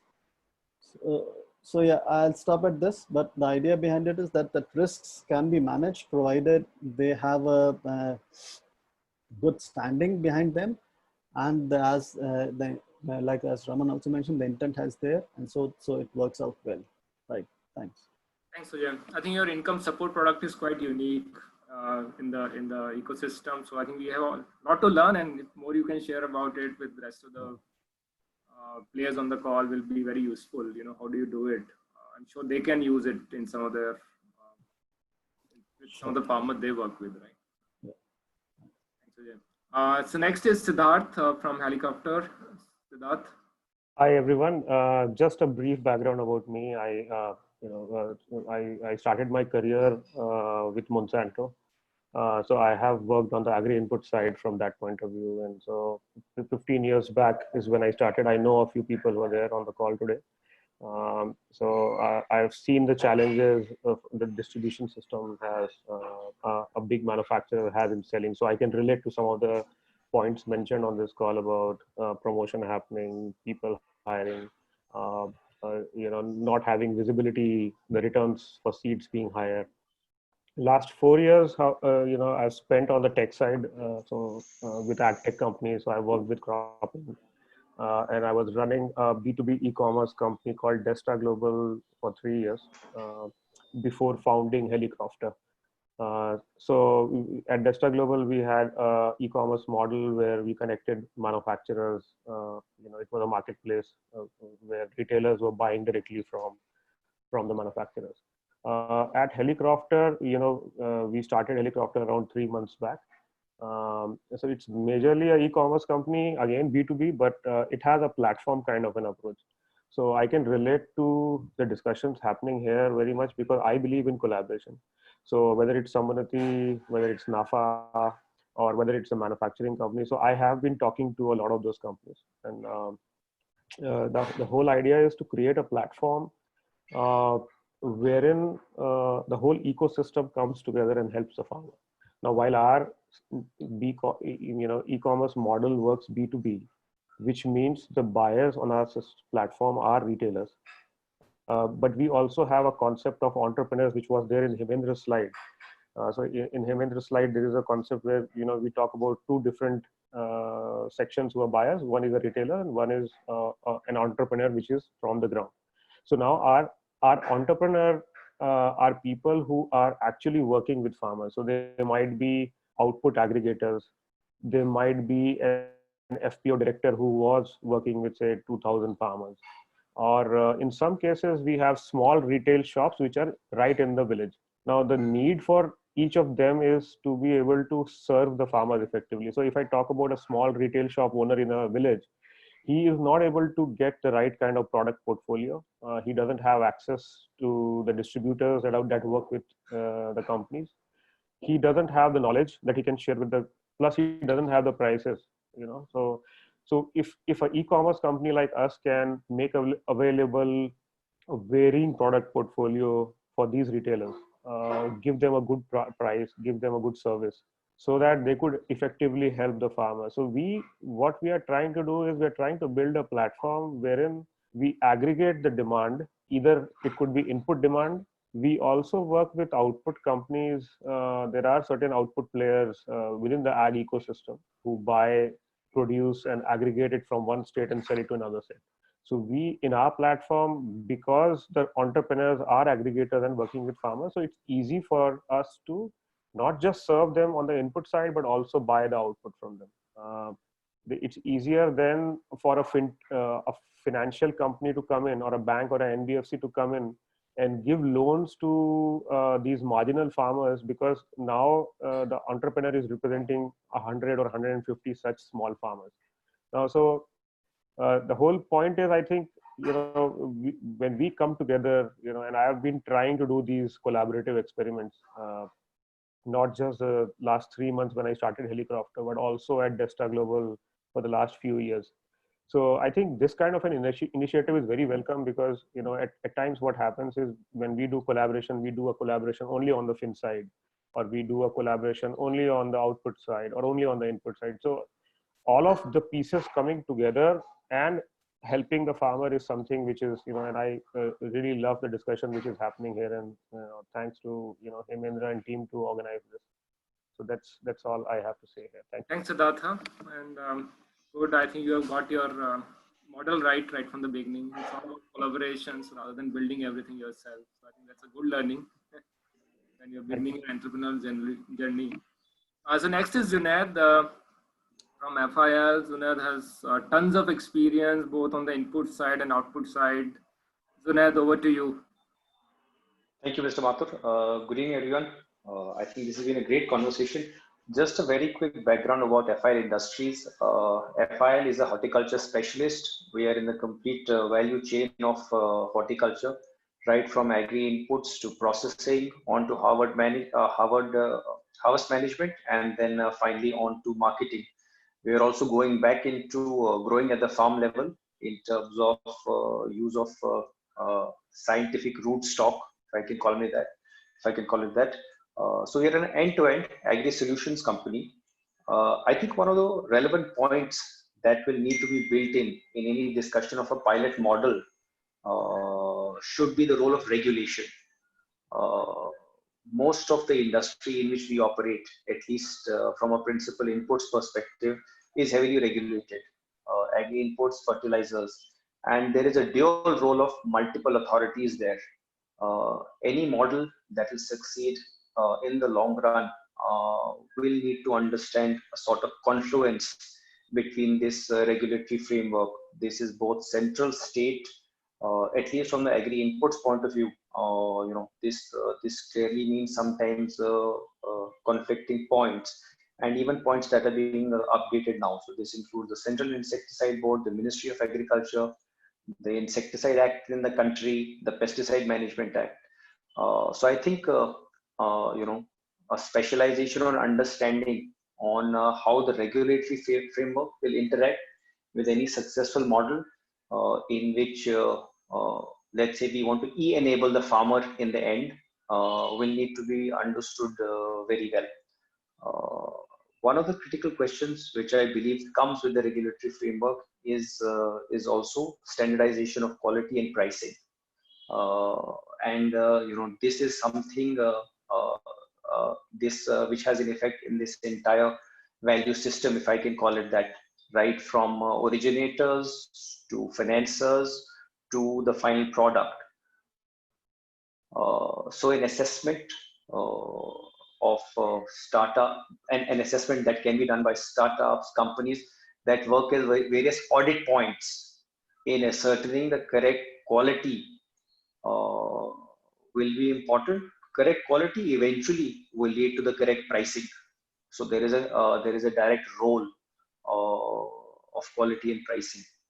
So I think these 2 points for me hold a critical pie of understanding how such a model can evolve, and I believe they should be put in right from a pilot stage, because both of these points have kind of a multi-agency framework. So it will be good to have them right from the pilot stage in a potential model. That's all from my side. Thank you, Zunaid. I think this role of regulation is extremely important in this sector. I know such a challenge for a lot of these agri e-commerce platforms also to get the permissions, approvals to store, distribute, sell. And if a player of your stature is also facing the issue, I can imagine it's a complete challenge for the entire industry. And we should also have probably a separate session on how do we tackle the issue of regulation, and particularly for agri-input e-commerce, which is so new age, the regulations are not even defined. And I've heard the same thing for a lot of biopesticides and bioproducts. The regulation don't exist. And even our seed bill is very old, and so is fertilizer bill, and there's a new pesticide management bill. So, and then there are state level regulations. So I can imagine the challenges you have to go through. And we'll see if we can do something around that, bring a more focused group, talk about regulations, if there's a way out to address that. So thanks very much, Zunaid, and your points on Thank you, Mr. Mathur. pricing is Thank also you. Thank you. Thank you very much. Thanks, Zunaid. And now next is Aman from Bharat Rohan, Arjun from Jai Kisan, and Mithil from Ujay. Aman, you can come in. Yeah, hello everyone. Thanks for making me part of this conversation. So I'll just, in a brief, I'll just tell you about what we do at Bharat Rohan and what kind of partnerships we are looking at. So we partner with farmers to provide them with technology-based decision support system from sowing to harvesting. And this helps them to ensure that they are able to grow with reduced agriculture inputs and reduced losses with improved quality, as well as are able to get the right price for their for the produce that they are cultivating. So throughout the growing season, we track their activities right from stage of sowing until harvesting, and work with the buyers at the end to help them procure a traceable farm produce of their preferred quality standards. So we are quite selective in the crops that we work on. So presently we are working on high value crops like Japanese mint, which also has other crops like potato in the cropping pattern.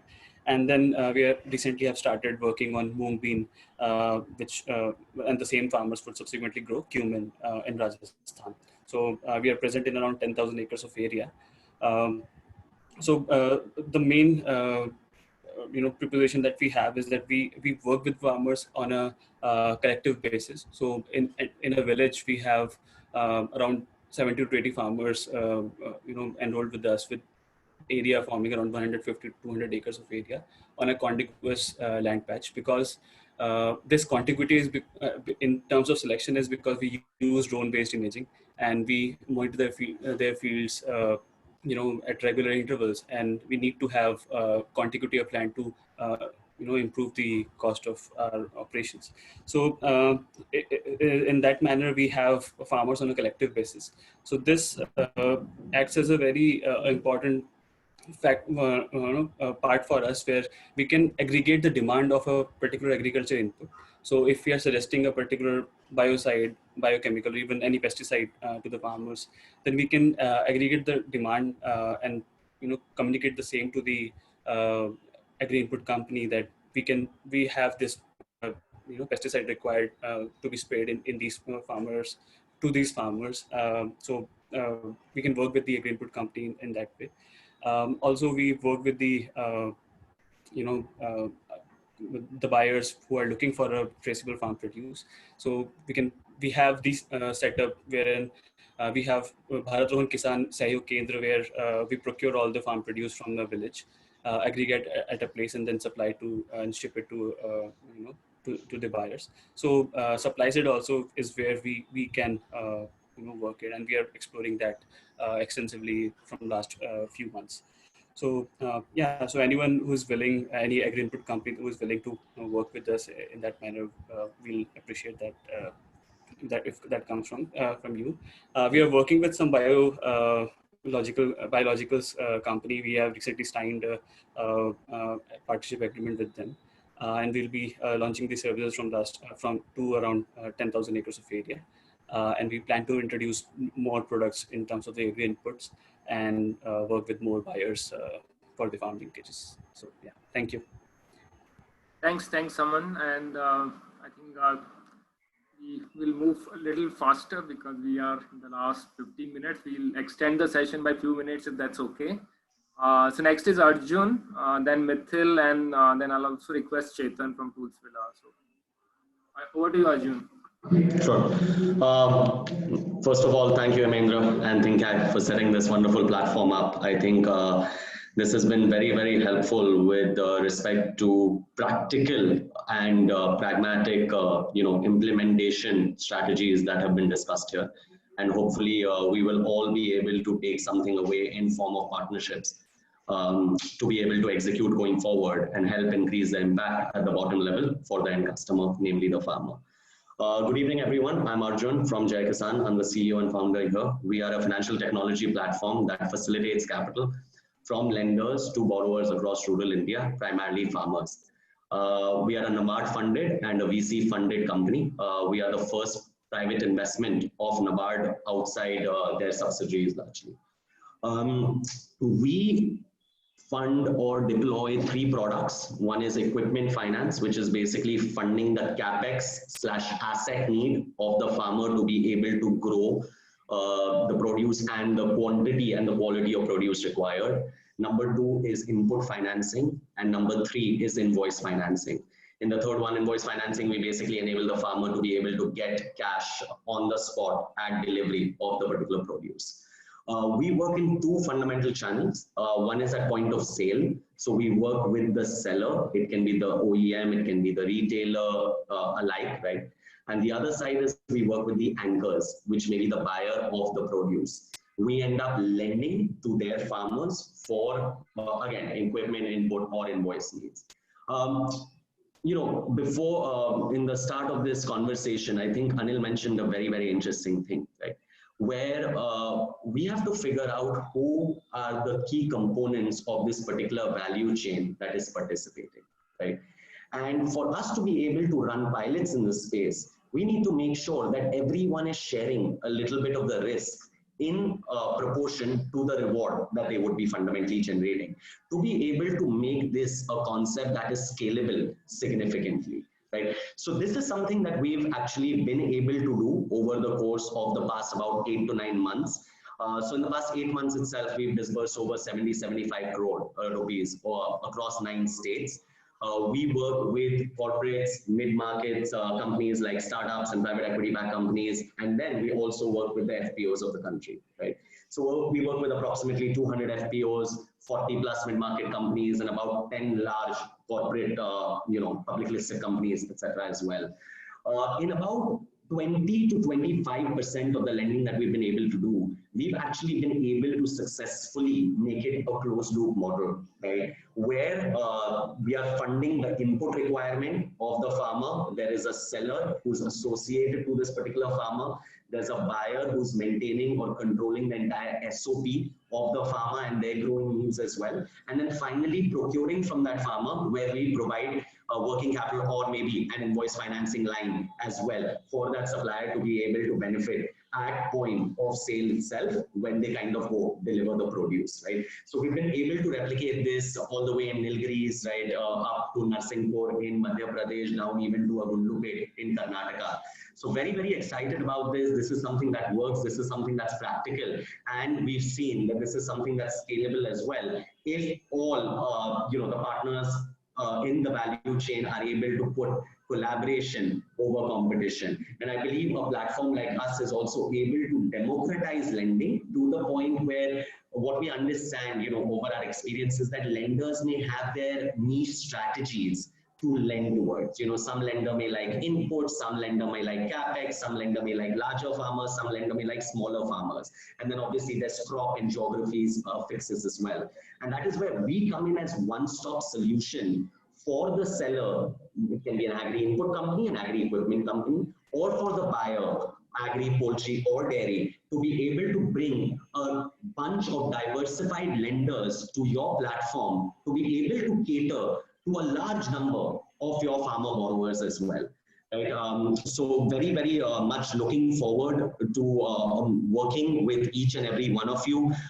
Please let us know if our value proposition makes sense to you and reach out. I will drop my email address in the chat box as well. And looking forward to kind of collaborating and getting something out there as a pilot, which is something Hemendra has been working on for a while. So looking forward to it. Thank you, Hemendra, for setting this up. Thanks, Arjun. Really appreciate. Mithil, you can come in now. Yeah, I'll take a shorter time. Thanks, AgTech, first of all, AgTech and team.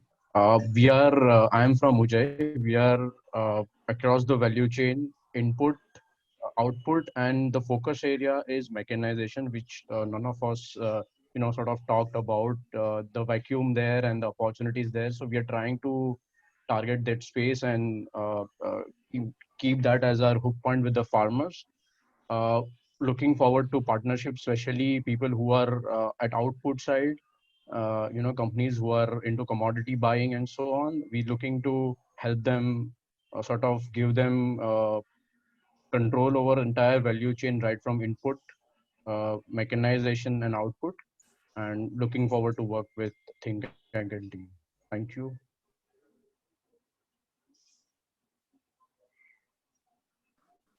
Thank Mithil, that was brief but to the point. Can we have Chetan now? Yes, sir. Thanks for having me on ThinkAg. So I'm representing my startup Toolsvilla. We are India's most preferred digital marketplace for machinery, tools, and equipment. So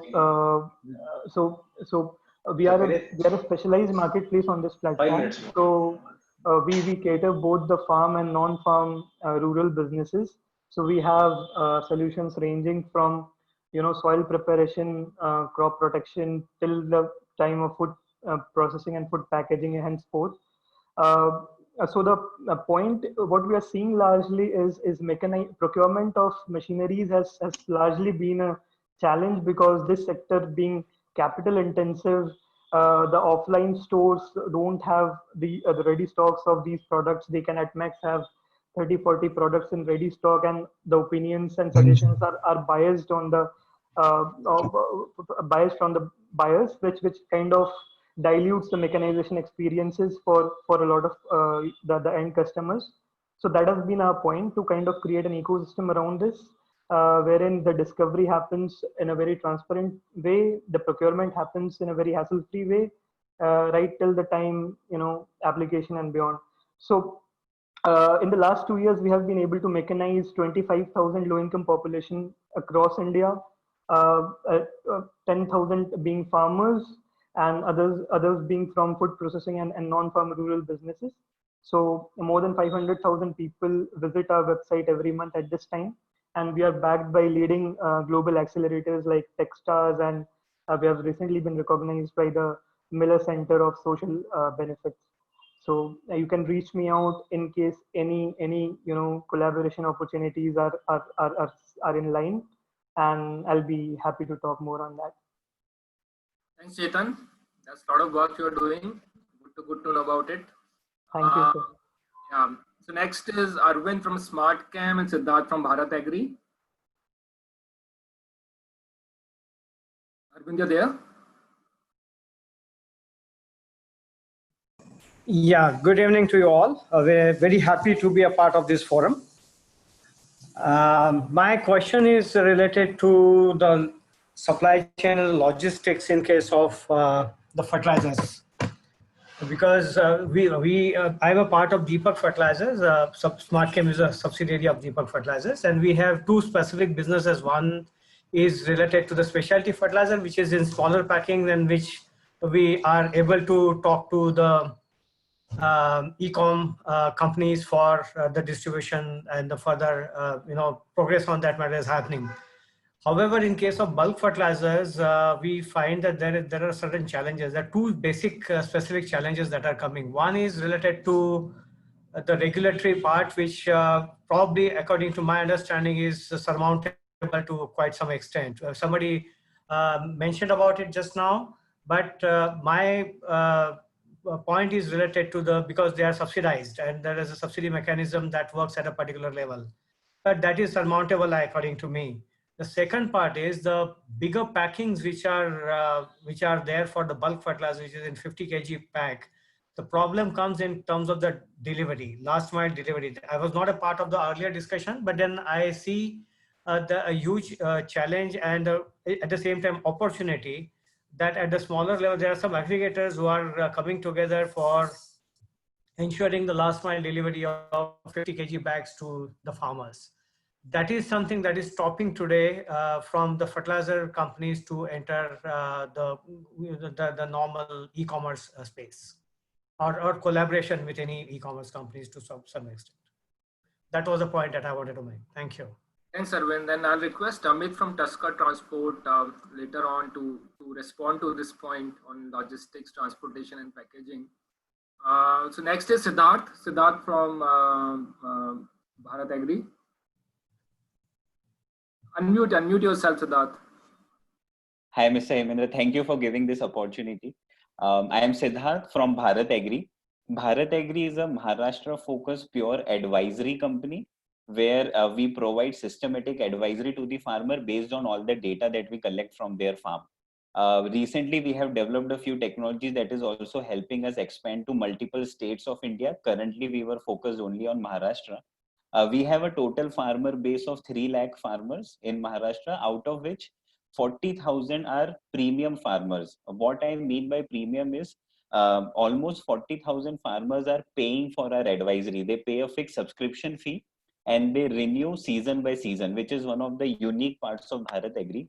So typical farmer would share some data from their farm and will get advisory from Bharat Agri, and because they pay for this advisory, the compliance of the advisory is very, very high. They buy the seeds that we recommend them to buy. They use the fertilizers and pesticides that are recommended by us. So currently we are expanding to multiple states like Madhya Pradesh, Uttar Pradesh, and Bihar. And we are open to collaborations with different agri-tech startups and agri-input companies here. Talking about agri-input companies, we have already collaborated with a few agri-input companies where apart from the molecule-based recommendations, we are also recommending them the right brand and helping them locate the nearest retailer where the particular brand is stocked. And talking about agri-tech startups, companies who are into e-commerce or are into hardware of agri-tech, our advisory services can be coupled along with that, where a farmer simply needs to do registration over the mobile app and then the entire personalized advisory starts, which is a little unique because the advisory is also dynamic based on changing conditions. So we are open to collaborate with multiple players in different states, and specifically our focus till now has remained Maharashtra. So if there's any company in Maharashtra who would like to collaborate, we are more than happy to do that. Thank you. Thanks, Siddharth. Great. Good work. Can I request Amit from Tusker Transport to come in? I think you are the only delivery person on the call. I think you can respond. Hello, everybody. Thank you, Hemendra. Yes, I think, I could just take a moment just to sort of summarize that, we are Tusker Transport. It's been mentioned a couple of times that there aren't players, big sort of aggregation players at the last mile, sort of operationalizing a model that we see that the Black Bucks and the Revigos and certain of the other parcel-based e-commerce people are doing. And, we've been working in this space for almost 5 years, and that's something that intra-regional, like as opposed to intra-regional freight is the paradigm that we are trying to create, right? So we are focused on a particular geography, which is in the northern Karnataka, adjoining parts of southern Maharashtra and Goa at the time.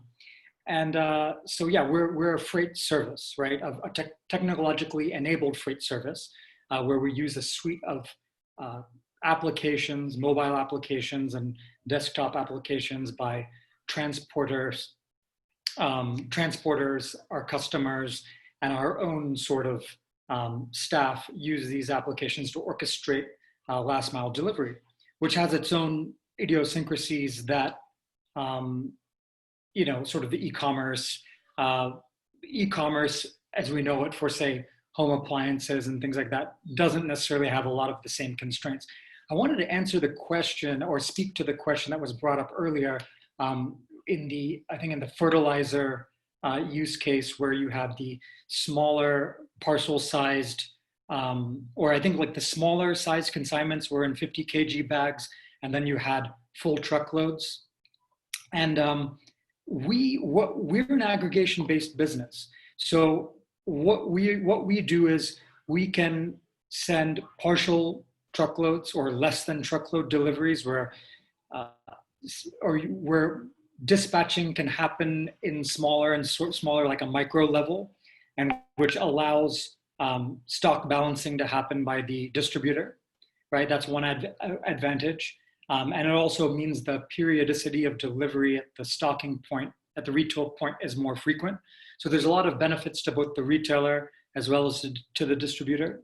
And obviously, full truckloads, a lot of full truckload marketplaces kind of end at the sort of tier 2, tier 3 city level. And we try to push those into rural, right? So obviously we've done a lot of the groundwork of recruiting thousands of truckers at the last mile to be on our platform. There's really no difference between, from a design perspective, between this and what people do between cities, right? But it's just it's a higher touch thing where you engage with the drivers more. So to simply answer the question, I don't know whether the pain point was, I didn't understand fully whether it was in dealing with the small consignments or dealing with the large truckloads, but we see both of them as within the ambit of our service. And I think though that there is a difference, because when even the 50 kg consignment is much bigger than the typical e-commerce consignment. So it's not a 500 gram packed weight object, it is a 50 kg. So it's an order of many orders of magnitude more, and we deal with 400 and 500 kg consignments that are still less than truckload, so have to be treated as like consignment-based logistics and not as full truckload logistics. So it's different because we need to create a network, not just of drivers, we need to create a network of stocking points and a network of staging areas. And again, it has to comply with like hazardous material rules, and we have to be able to define people in our system.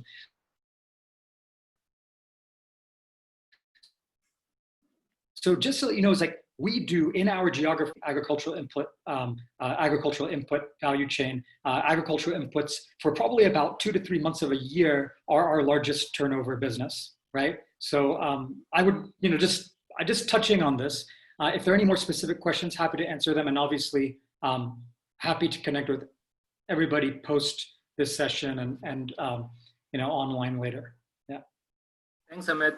One question for you, Amit, from my side: why there are not too many organized players in this space, or is it complex, or what deters organized players to get into last mile delivery? Yeah, for farmers in particular.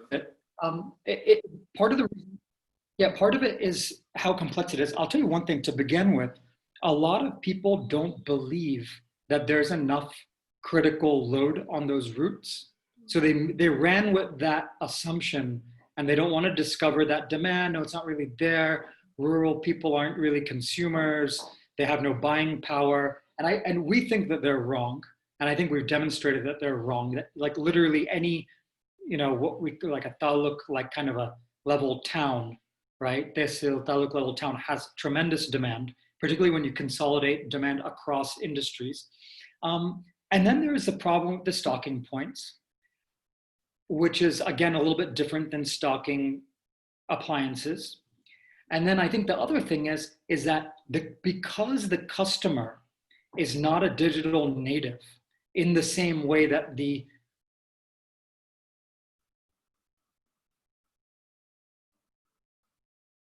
higher income household has already discovered the marketplace. So the customers here have buying power. Like if they're often buying seeds worth tens of thousands of rupees, which are essentially worth no less than an electronic appliance, but they're not digital natives on average the same way. So how do we discover the demand, right? So a lot of people don't want to go into discovering the demand, right? And someone else made a great observation earlier. I'm really sorry, I forgot. I have it in my notes, but I forgot the name to recall already. But they're talking about how at the last mile, you have the entrepreneur in the model, in the schematic that ThinkAg had already put up there. And it's like that person, if he's an atomized individual, you know, you're really chasing after these atomized individuals. The juice may not be worth the squeeze, but if you can create a village level entrepreneur at the last mile who is the consolidation point for this whole stack of services that we're creating, they can educate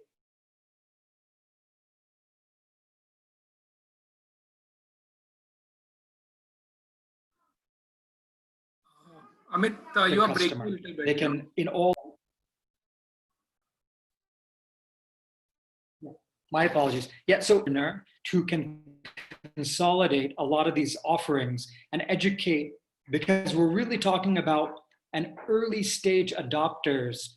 There might be a few of them, but we really have to kickstart and create that viral effect for people to adopt the system, right? I mean, it's going to be the hook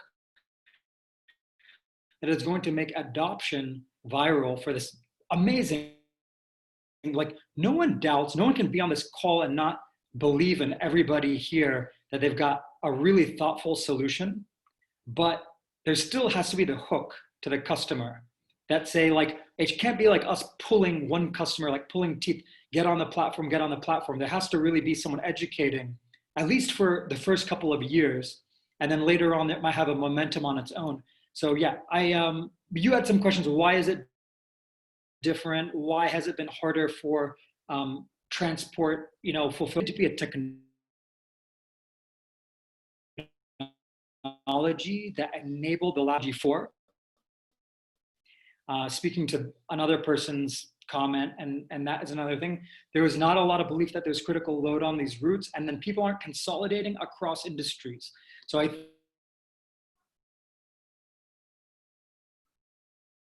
Amit, you're breaking again.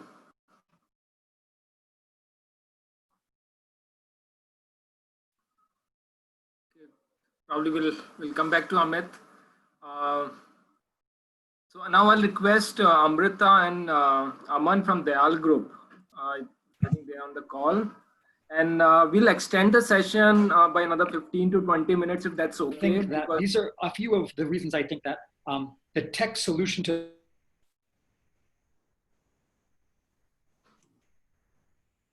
I think we are losing him. Amrita, you can come. Amit, we are losing you. We'll come back to you.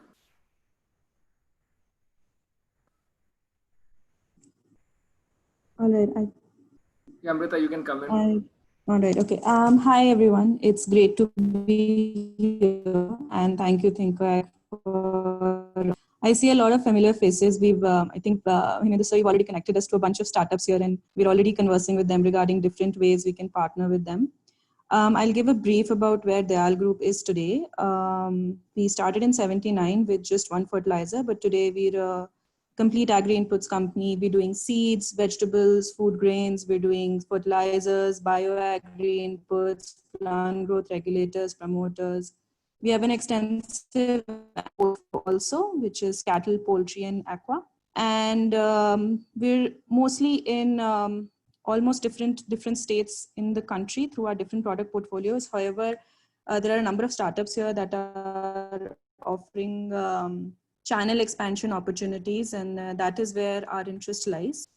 One struggle that we've, however, faced with these potential partnerships is balancing the channel conflict with our existing partners. And we're trying to figure out what's the sweet spot there. How soon can you enter into a partnership with, let's say, a Dehat in Bihar, and not, not disturb your existing network. So that's definitely a challenge for us. And another thing that would be interesting if all of us as a group can deliberate upon is, as manufacturers, we can use the services of companies like Big Heart, DeHeart for getting our products to the farmers. But in our experience, we felt that the extension has been a very, very important part in promoting the product. So unless there is a large team or there is a dedicated team on the field that is to the farmers and telling them that, okay, go buy this product of this brand and this will solve your problem, just having a presence through a retailer network may not be sufficient. So if that is an additional service that can offer, that would be very useful for the manufacturing companies to quickly get their products across the country. So that's all I have to say. And great work, ThinkAg. Looking forward to some meaningful partnerships from this.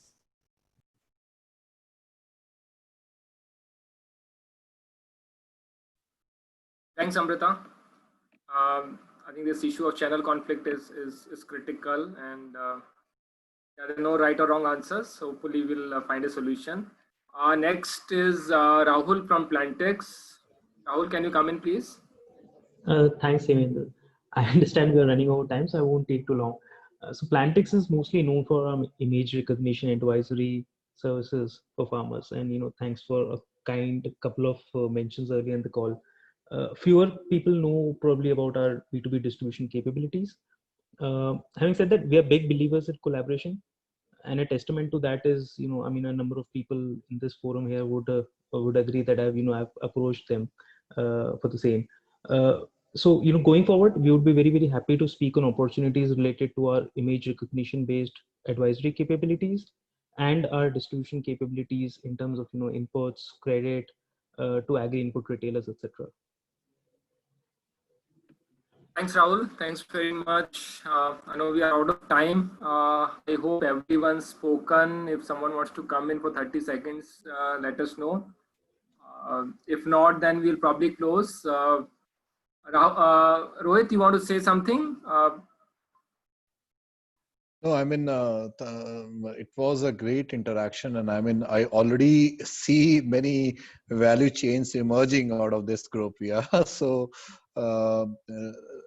only thing is now we have to be a little bit actionable in building up the linkages. And Hemendra, we would look to you that how do you see people approaching each other, or how's it like? Maybe the Google form which you suggested, in Right. that the crop and the geography can be mentioned by all of the organizations over here, and then we do a little bit of zigzag puzzling, and then we come out with the kind of 4 to 5 people in different areas, and further have deliberations with them how to take it forward. So from my side, this should be the way forward. Hemendra, and you can comment on that. Sure, Rohit. No, absolutely. I think the idea is to move forward, and this is a great start. And thanks very much to you and all the panelists. I think it's been a fantastic discussion. It's very different from the webinar that we've attended. It's clearly a working group rather than a webinar. And what we intend to do, as Rohit mentioned, form subgroups where we can find, let's say, 3 to 5 collaborative partners on the basis of their preference, if they want to collaborate with a specific company, startup, or if they want to focus on a certain crop or a region. So my colleague Abhijit would send you a Google form asking for your intent to collaborate. And if the answer is yes, then we will ask for your preferences. And if you can send that form back to us, we at ThinkAg will attempt to do some bit of matchmaking and come back to all of you that these are the possible 4 or 5 subgroups.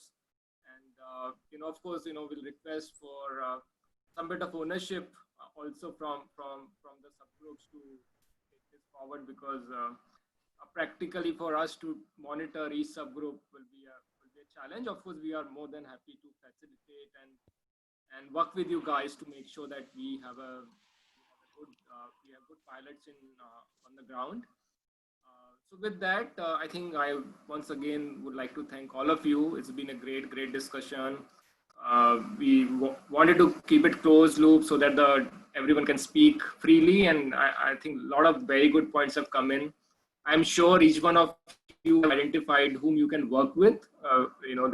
That's possibly one benefit I see right away. I'm getting a lot of private chats, so I can already see that happening, and I'll request all of you to sort of take this initiative forward. We can't do it without your help, assistance, guidance, and support. So once again, thanks very much. It's been a fantastic discussion, and we look forward to some interesting collaborations coming out of it. Thank you. Have a good evening. Thanks very much. Bye-bye. Thank you. Thank you. Thank you. Thank you. Thank you, everybody. Thank you. Thank you, everyone. Bye-bye. Thanks. Have a nice evening.